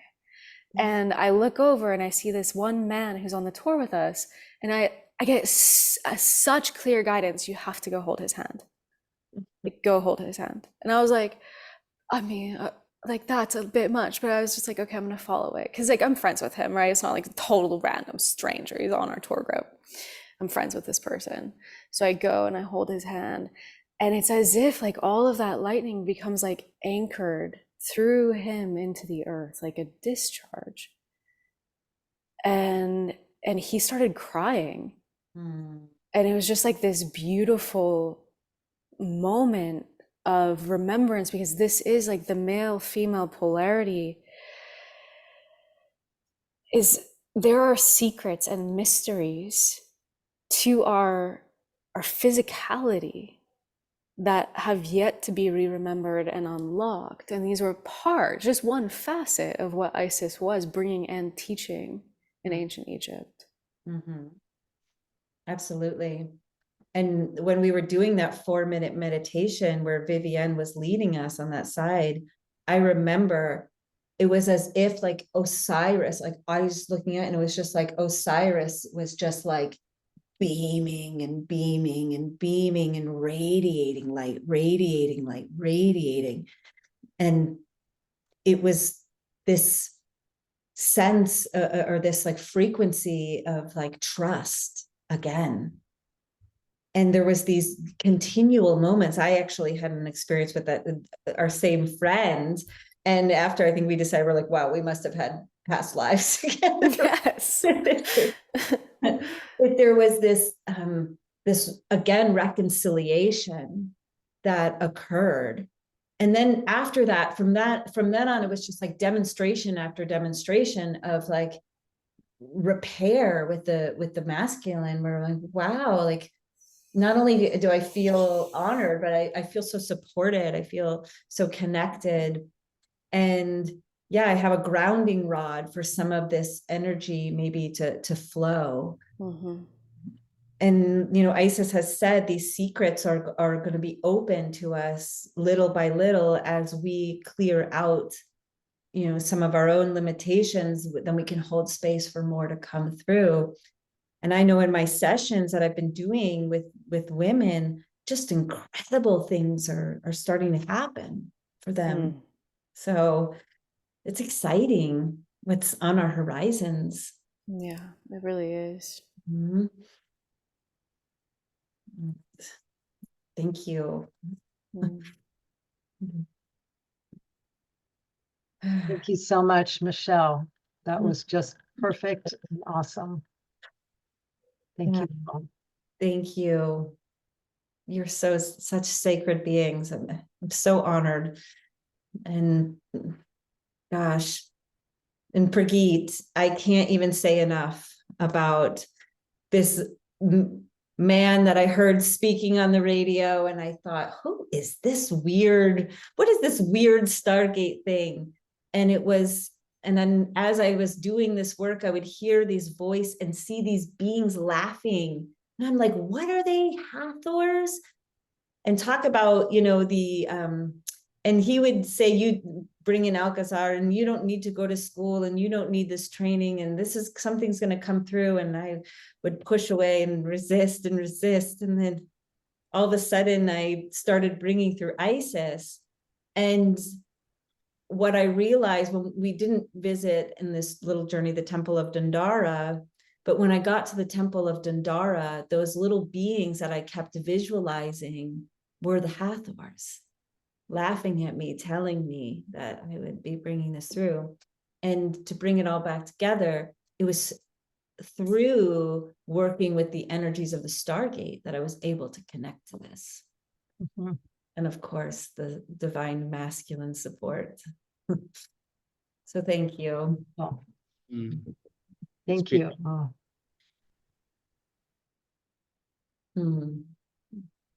Okay, we're going to visit one more temple. And this was the last temple of our journey.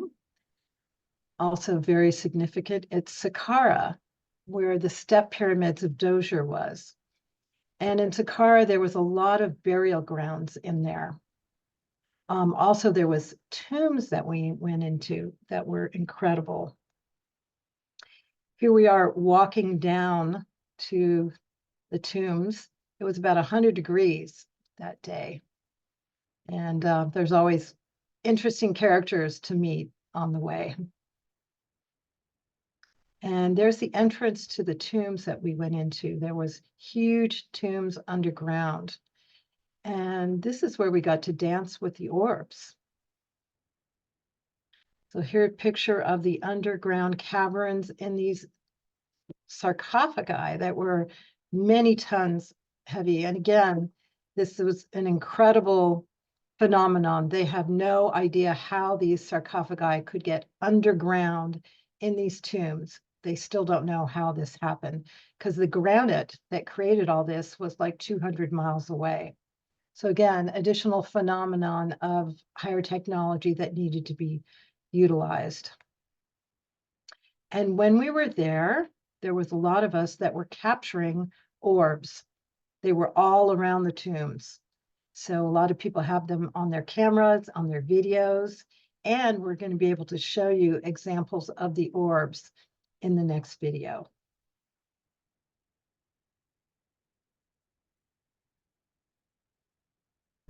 As the cameras rolled in this extraordinary location, a peculiar phenomenon unfolded before our eyes. While capturing the essence of this special place, orbs or energy inexplicably appeared on the screen of a camera phone, and what made this occurrence particularly intriguing was the absence of any visible dust in the surroundings. The unexplained presence of these orbs added an unexpected layer of mystery. In the absence of a rational explanation, we found ourselves contemplating the possibility that perhaps the ancient energies of the site were manifesting in a visible way. The secrets of this special place linger, making us ponder the deep link between the heavenly and the everyday.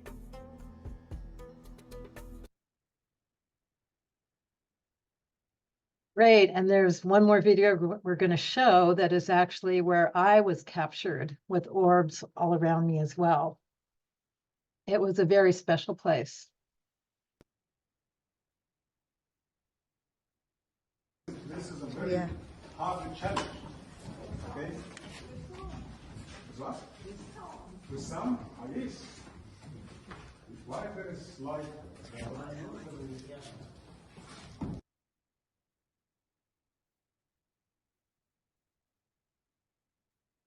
Great. And also, Viviane also had a real incredible experience of going into light language in the tombs as well. So we'll want her to share about that.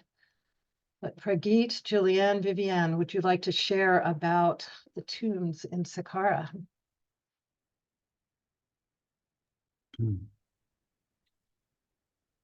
Well, again, it was just an incredible experience.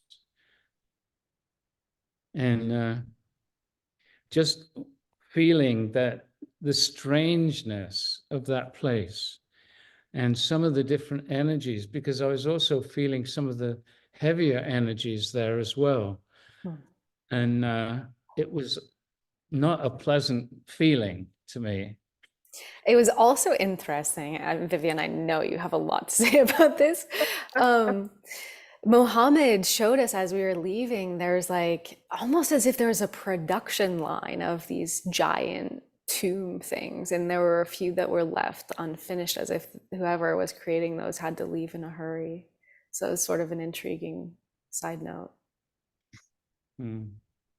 Yes, good observation, both of you, in a sense that Saqqara, it's a beautiful example of a paradox that coexists in one place, because first, the pyramid of Saqqara, which also represent 7-dimensional level of state of consciousness or dimensional evolution and Stargate and all of it, is very clearly depicted to the pyramid, when personally I had a stronger connection with the Saqqara pyramid than even with the Giza one, because I could feel, and the light language just came out of me, and I start to really bring very specific encoding of a light language that I was communicating back and forth with the pyramid itself, and each level became an oscillation or a magnification of that interaction through light language.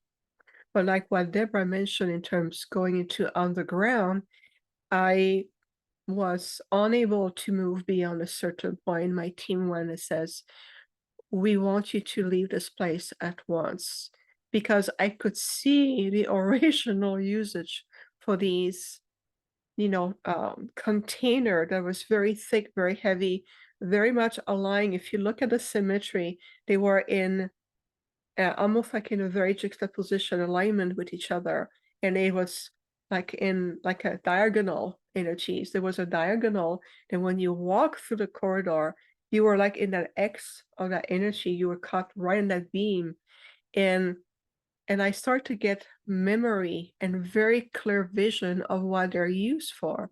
Back then, the thing is that, remember that on the planet for eons, the dark and the light have been coexisting.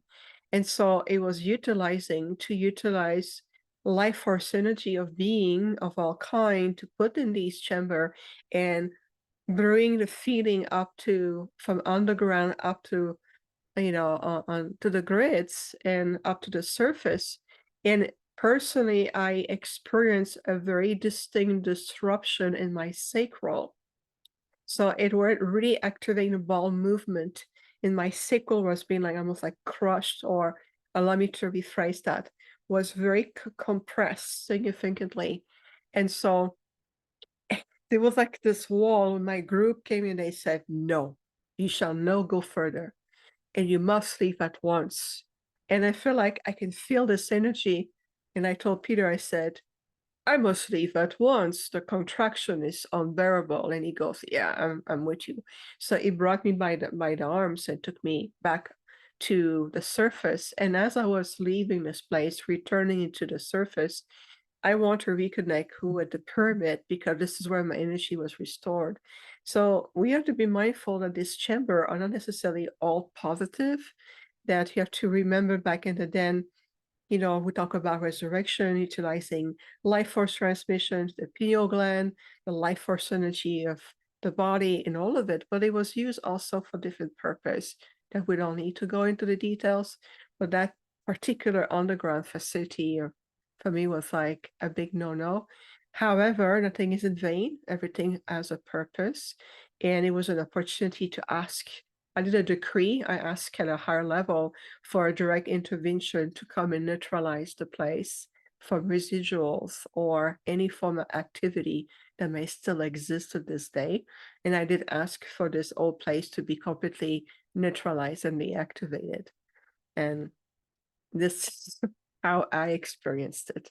So again, as an intergalactic being, walking in this form and saying my overload, my sensory overload. So no wonders that there was also so much presence of the light to the orbs. There was a lot of essence and residuals of those who've been utilized for the life force. So there was a counterpart of the light as well. And also the word that I'm getting right now, it's a liberation of all of this stored energy so they can be returned to the light and into higher octaves of transmutation. So again, everything serves a purpose. But once that was put in motion, I exited very quickly. I didn't go all the way and I went back to the surface. And this is where once we walk back towards the pyramid, this is where the light language really came, because the consciousness of the pyramid of Saqqara start to communicate with me in light language, in ancient language. So I was responding back and forth, but again, we were interrupted. And this time it's Mohammed's wife who came rushing, says, stop, you're not allowed to do this, because my hands were moving in weird ways in the air. And it was offensive to those who were guardians of the site. So I put my hands in my pocket. I turned around and I said, yes, we live in peace. There's nothing to see. My hands are back in my pocket, but it was already done. The work was already done. That's the beauty of it. So I like to bring a bit of sparkle of humor, if that's funny at all, but I think it is. Wow. Yeah, we were both with you, Viviane, when in that moment outside of the Saqqara step pyramid. Yeah. When that transmission came through. And it's wild because we were there for like 2 or 3 minutes before they wanted to shut it down. Yeah. And okay. So it's very interesting. Saqqara actually means sacred, which is just a beautiful thing to share. And it's interesting what you just said about all of those orbs. Can you say that again, of like what they are or were? Well, we will gladly bring our interpretation, but I will also would like to know Debra's own personal experience with the orbs or your own. But to us, when we look at all the multitude of orbs that was flying off around Debra and other people caught on camera, first, you see that many so clearly through a 3D device, that's because they want you to know they're there. Remember, it's their conscious communication. It's a form of communication. Second, if you look at the quality or the higher purpose of this place where we were on the ground with these really massive, like devices that opened in a certain way, and be positioned in a very sequential manner to transmute energy to each other and amplify, almost like an X-ray energy. So these orbs, to us, we understood that there was a lot of residuals of energies from other beings that was still a little bit trapped in a time loop, and we were also helping them to release them, in addition to make communication with us. And the orbs were more of an endeavor of the light. You can tell it's an essence of a multitude of residual of energies, presence, synergy. And so what we did is we asked to a decree of light, to the councils of light, a decree. I ask for the release of all of these essence of light so they can move on and be transmuted into the next octave. Beautiful. Yes, I assume there were beings that were present with us. And what was so amazing that everyone was seeing them and experiencing them and capturing on their photos, because a lot of times they only show up for certain people and certain cameras, but everyone was experiencing them. So I don't know if it was just our group or other people that go down there experience all that, but a lot of us experienced them and saw them. It was really amazing. Yeah, so we're getting to the close of the hour, and what was true about the Egypt trip is that it wasn't an ending for a lot of people.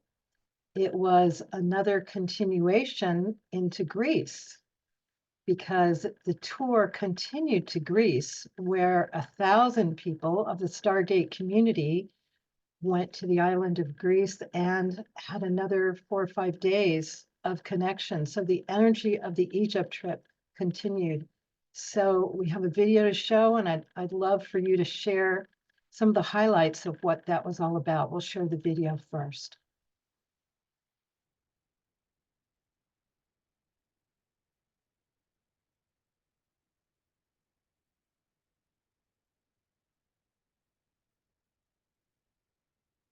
Hey, maybe the video is not going to It's show. queued up. There we go. I think this time it's going to play. Sometimes it's a little ornery. Huh. Come on. Well, it is queued up, and for some reason it's not playing.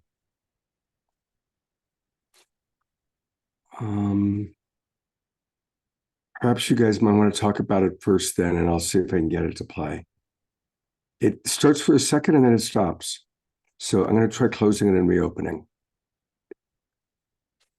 Yeah, so basically, Alcazar had said that he wanted to create at least 1,000 people in Greece. So we called together the community and invited Viviane to bring her whole incredible connection. And we built the energy up over a week.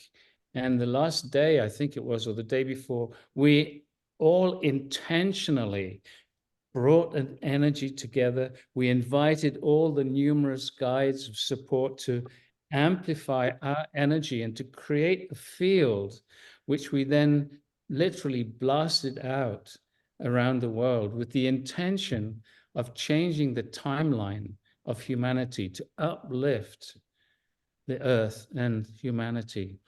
And it was a very beautiful, very strong experience.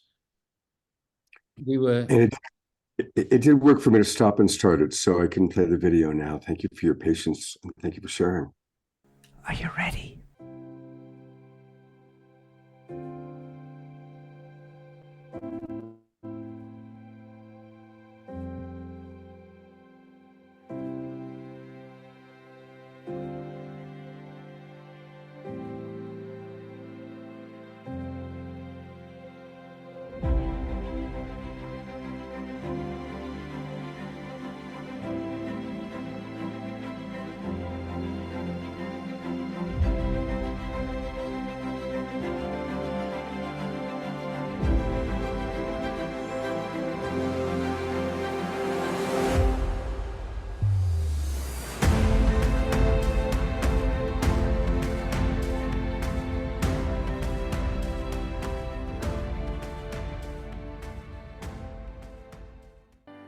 of the guides, bring your energy into our physicality right now. Allow us to be a vessel for the highest potential outcomes, the highest energy for humanity as a whole, for oneness here on this earth, for abundance, for love, and more. for freedom. Feeling your superconscious, bringing energy to you, opening your physicality to receive the energy from all these guides, asking for more, each one of you asking for more, and allowing these energies to start to flow into you, and consciously now radiating this energy out around the world, around the morphic field of humanity. And as you radiate it out, asking for more, asking for a stronger energy in this space, asking for more to flow through you, radiating it out, and more. Each one of you asking for more from the guides to flow through you, asking on behalf of humanity, and more, radiating it out, feeling these waves of love moving around and around the planet, touching the hearts and the energies of millions. When we're working on something like the 5 aspects of the new human, of love, inner peace, joy, happiness, gratitude, and oneness, you can use these techniques to bring that energy into your body.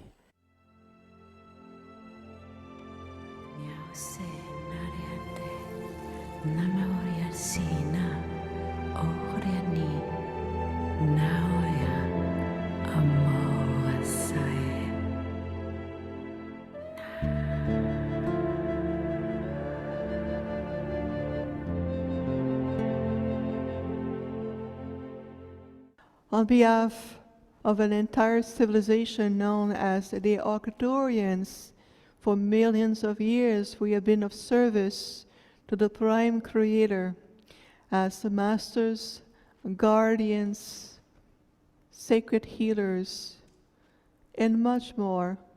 It is our privilege to be in your presence. Walk in the certainty of your light. Always believe in who you are.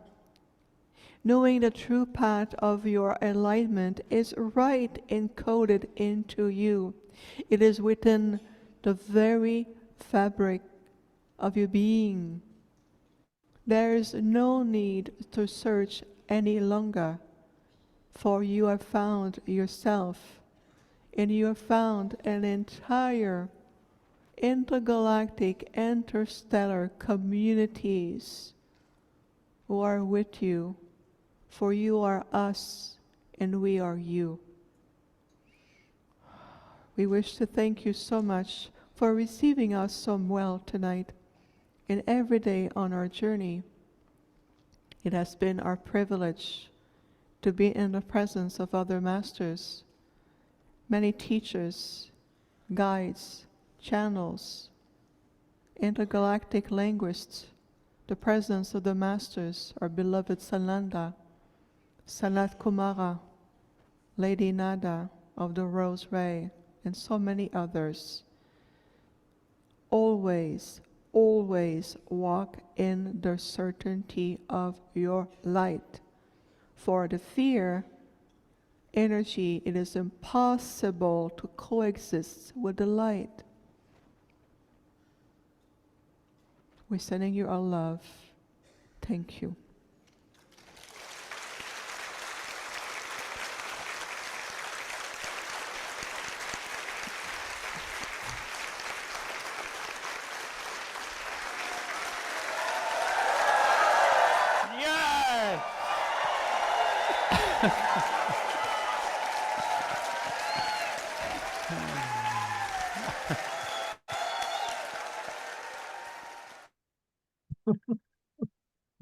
Beautiful. And that was a really beautiful moment that was just shown, that Viviane was spontaneously given a standing ovation by the 1,000 people who were there for her evening. It was really deeply moving. Oh, Viviane, you're muted. It is absolutely forever in my memory, in my deep gratitude field, because it was so unexpected. See, for years I do this work, and oftentimes either go under the blanket or it goes off planet, and I continue. And to have 1,000 people suddenly standing up on their feet, feeling the calling of let's stand up and recognize what just took place or what's been taking place, is the accumulation points of over 12 years of very active public work. And it was unexpected, a great gift, an immense gift. And I remember one thing that really also touched my heart is when I saw Pragit and you, Jules, coming on stage and really supporting that moment. And I felt that at that moment and point in time, we all came in oneness. And that included everybody. So yeah, I will always remember that. It's just, thank you so much. Yeah, and Chris is saying in the chat that was one of the most amazing standing ovations I've seen. Yeah, there was such an energy behind it. It was so beautiful, and Eleanor said it was a deep and profound and joyous moment. It really was, like the whole experience of being together and having that incredible support from beyond the physical was totally amazing.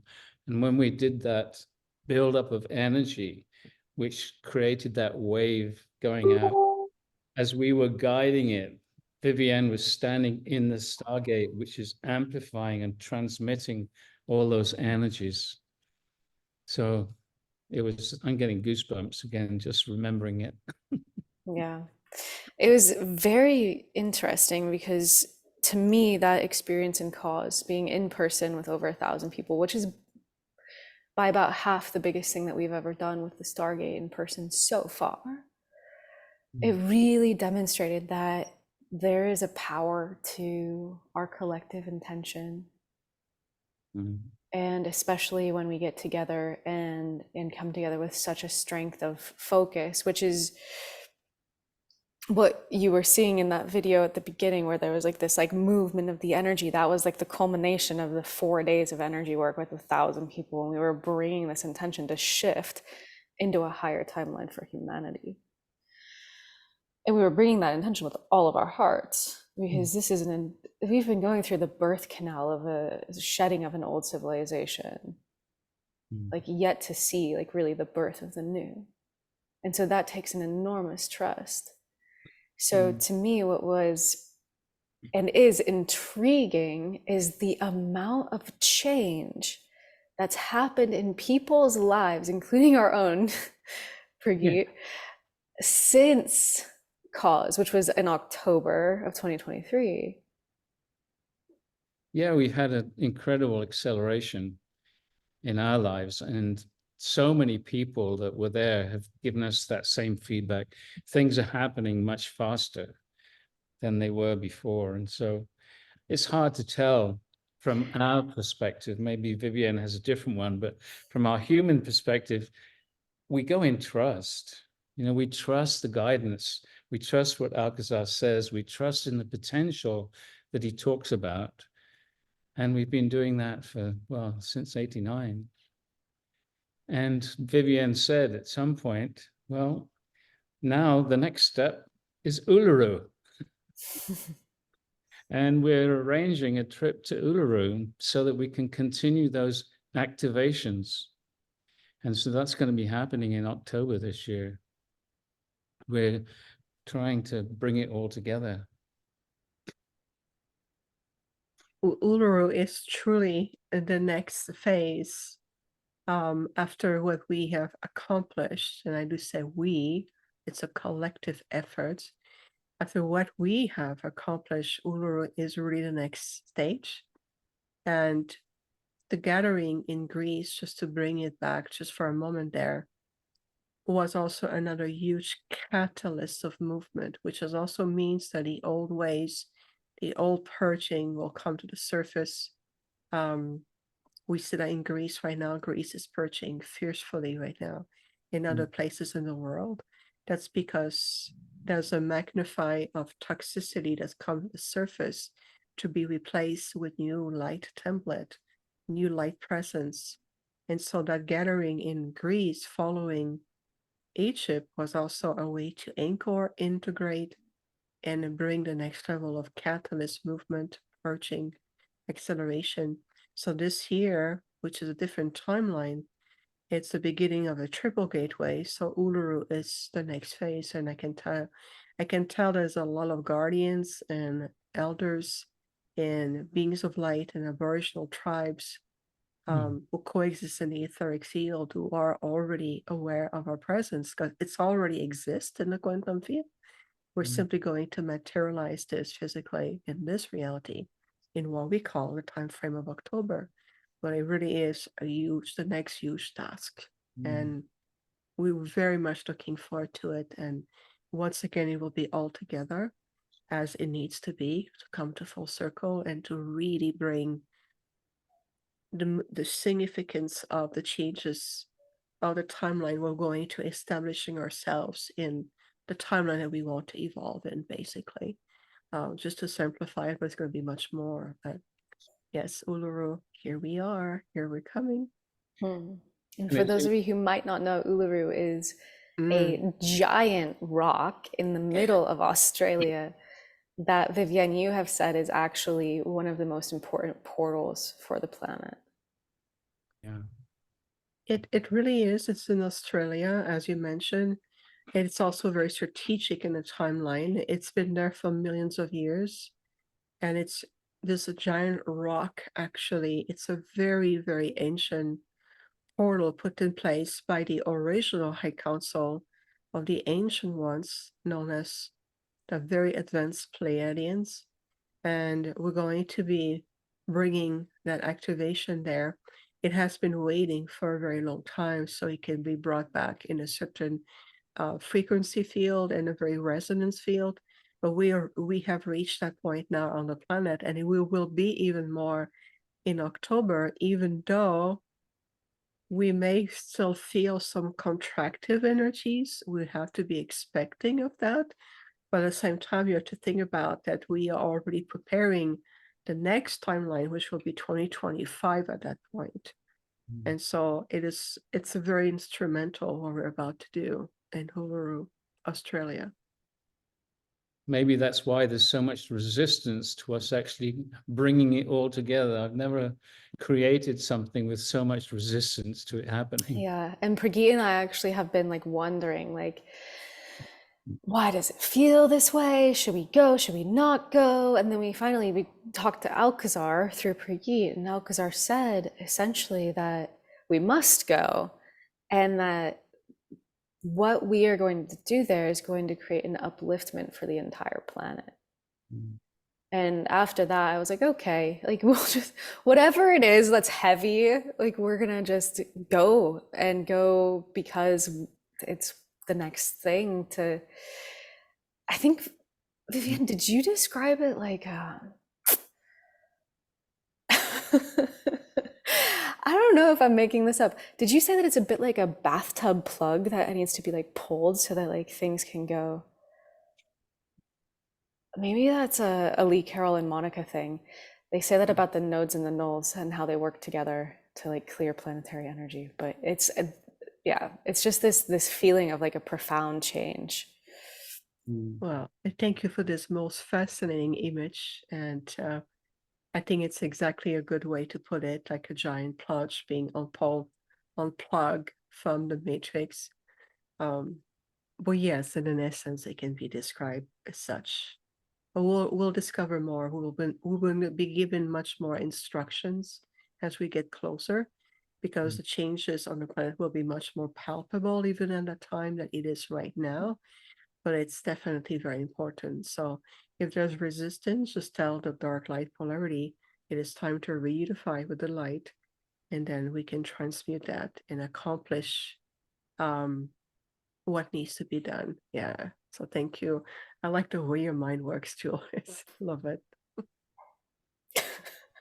Well, this has Thanks. been an amazing show again, and so great to hear that it's going to continue. The saga continues.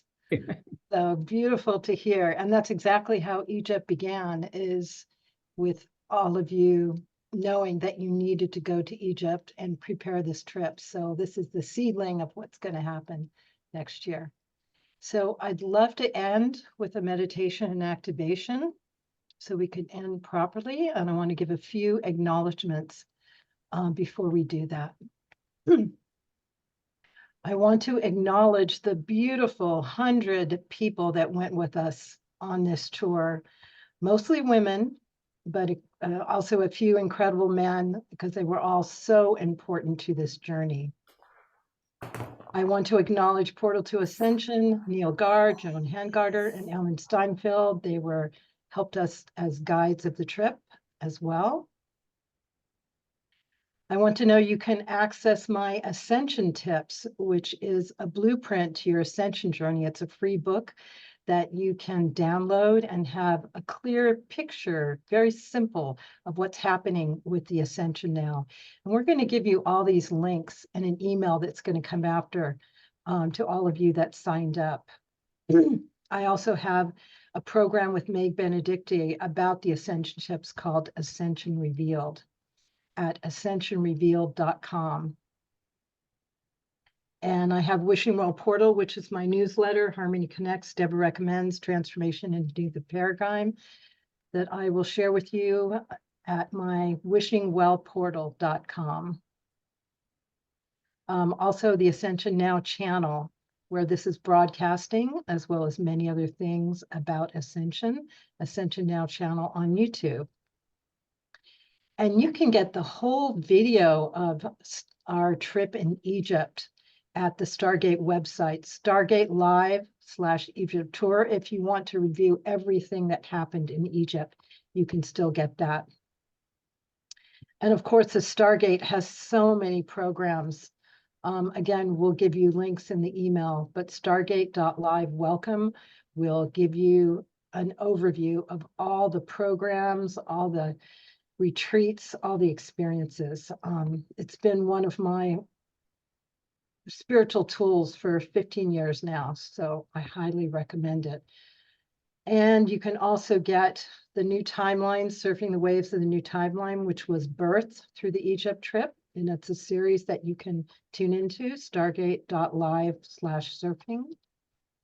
And of course, Viviane has a whole online community with all kinds of information and classes and courses and activations on her website. And again, we'll give it to you, but it's infinitehealingfromthestars.com, infinitehealingfromthestars.com. And if you want to go to Egypt, our beloved sister Anastara and Ascension University is going to take people to Egypt. You can scan right there to get information. And again, we'll give it to you. But what's so special about her tour is she is going to be there on the 1111 portal. And it's so amazing to go to the sacred sites at specific portals. So you are going to be there in Egypt, Giza Pyramid, 1111 portal, and it'll be a luxurious 2-week trip. 1111unified.com/Egypt. And again, you will see the link in the email that we'll send to you. And now we'd like to go into the activation that we will all co-lead together.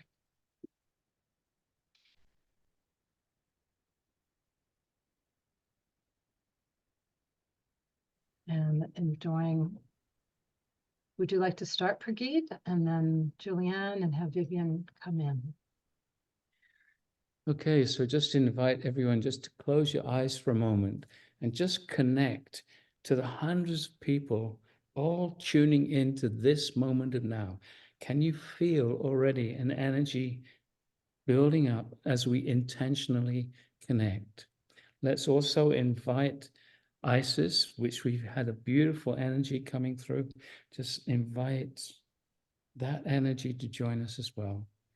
And now we invite the energetics of the earth, the energy of Gaia, the mother, Terra, inviting her energy also to come up into our bodies, into our energy field, to help us feel really present in our bodies. So everyone who's listening, if you actually just silently ask inside for the energy of the earth to come up into your body, into your energy field, you might have an experience. This is how we work with the Stargate.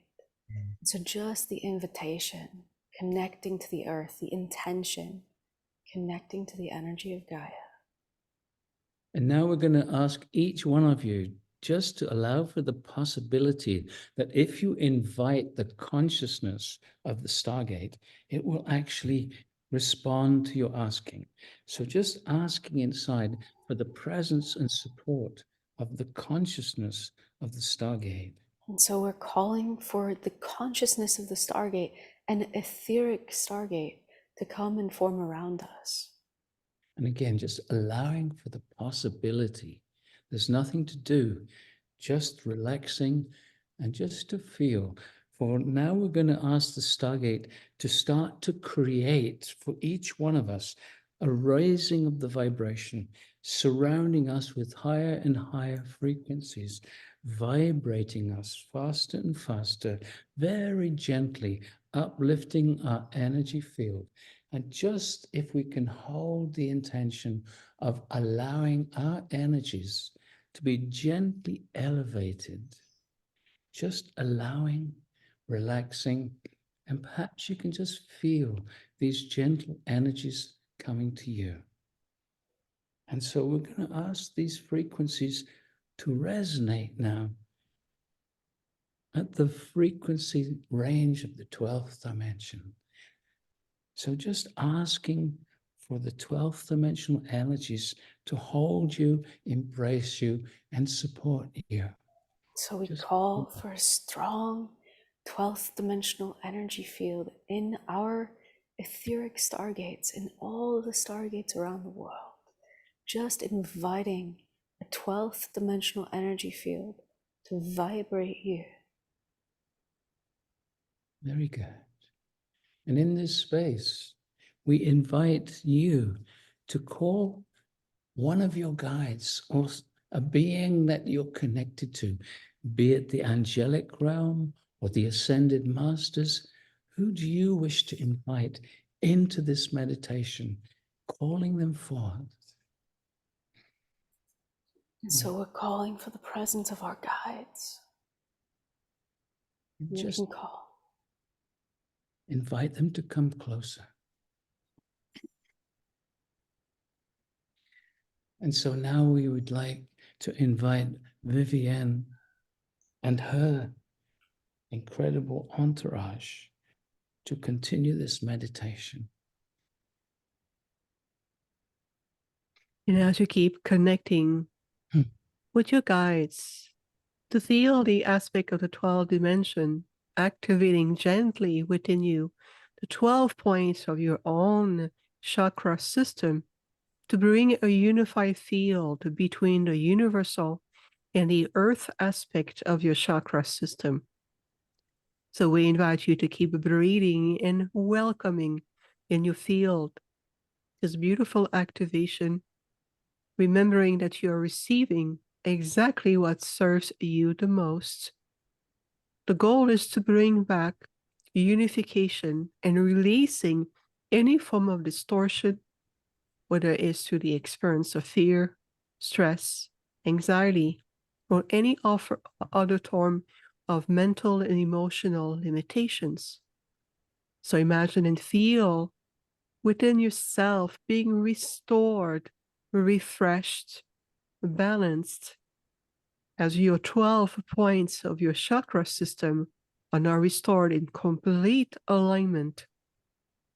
And now to your heart center, we invite you to feel and see and welcome with open arms the divine archetypes of the divine feminine and the divine masculine energy of Prime Creator, restored within you, within the sacred chalice of your heart, in your being, in your entire body, in all dimensions of your life. Today we bring together the unification of our hearts, the restoration of our light, and we come together as a sacred community of light in the presence of the higher dimensional realms, the ascended masters, the master teachers, and the enlightened intergalactic civilizations, your star brothers and sisters, alongside with the Mother Gaia consciousness, in all the presence of the star seed on the planet. It is time for all of you to remember deeply your original point, your cosmic, divine, multidimensional nature. It is time for all of you to regain your sovereignty, your freedom, and to reascend back again into a higher state of living and sacred embodiment.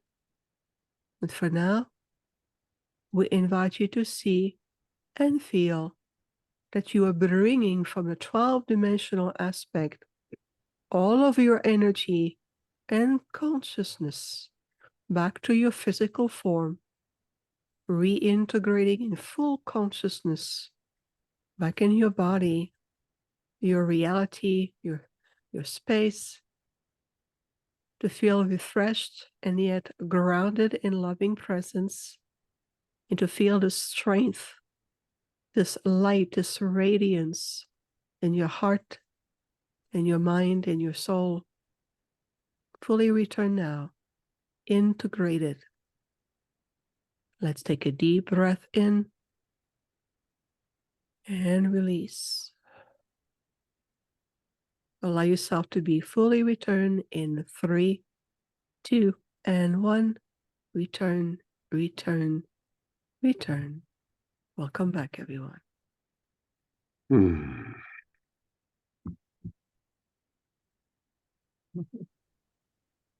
Thank you so much. That was beautiful. The whole show was amazing, as always, especially when you three get together. And Michelle, you were great as well. Thank you so much for that very important transmission that you gave us. I'm going to put some contact info in the chat that you can go of what I talked about, including the links to Stargate and Viviane, and signing up for the Awakening World, which this program is on now. This is a special edition of the Awakening World. So thank you so much, Debra, for all of your work, dedication, and tireless ongoing work that you do for all of us. It was an impeccable presentation, and we appreciate the mastermind energy behind it. Thank you. And thank you, Debra, so much for all the love I know you put into the curation of those videos. The footage really, it speaks volumes, what you were able to share. Thank you. Yeah, it's brought back beautiful memories. And it's been really wonderful just sharing this with your audience. It's been a great delight, and thank you again for the incredible energies you put into this. Love you all. Love what you do. Love what we all do together. Now we'll bring Scott back. All right. Did you Well, want thank to you. share, Michelle? I just wanted to say thank you, because you have really been holding this light as a teacher and a guide for the divine feminine.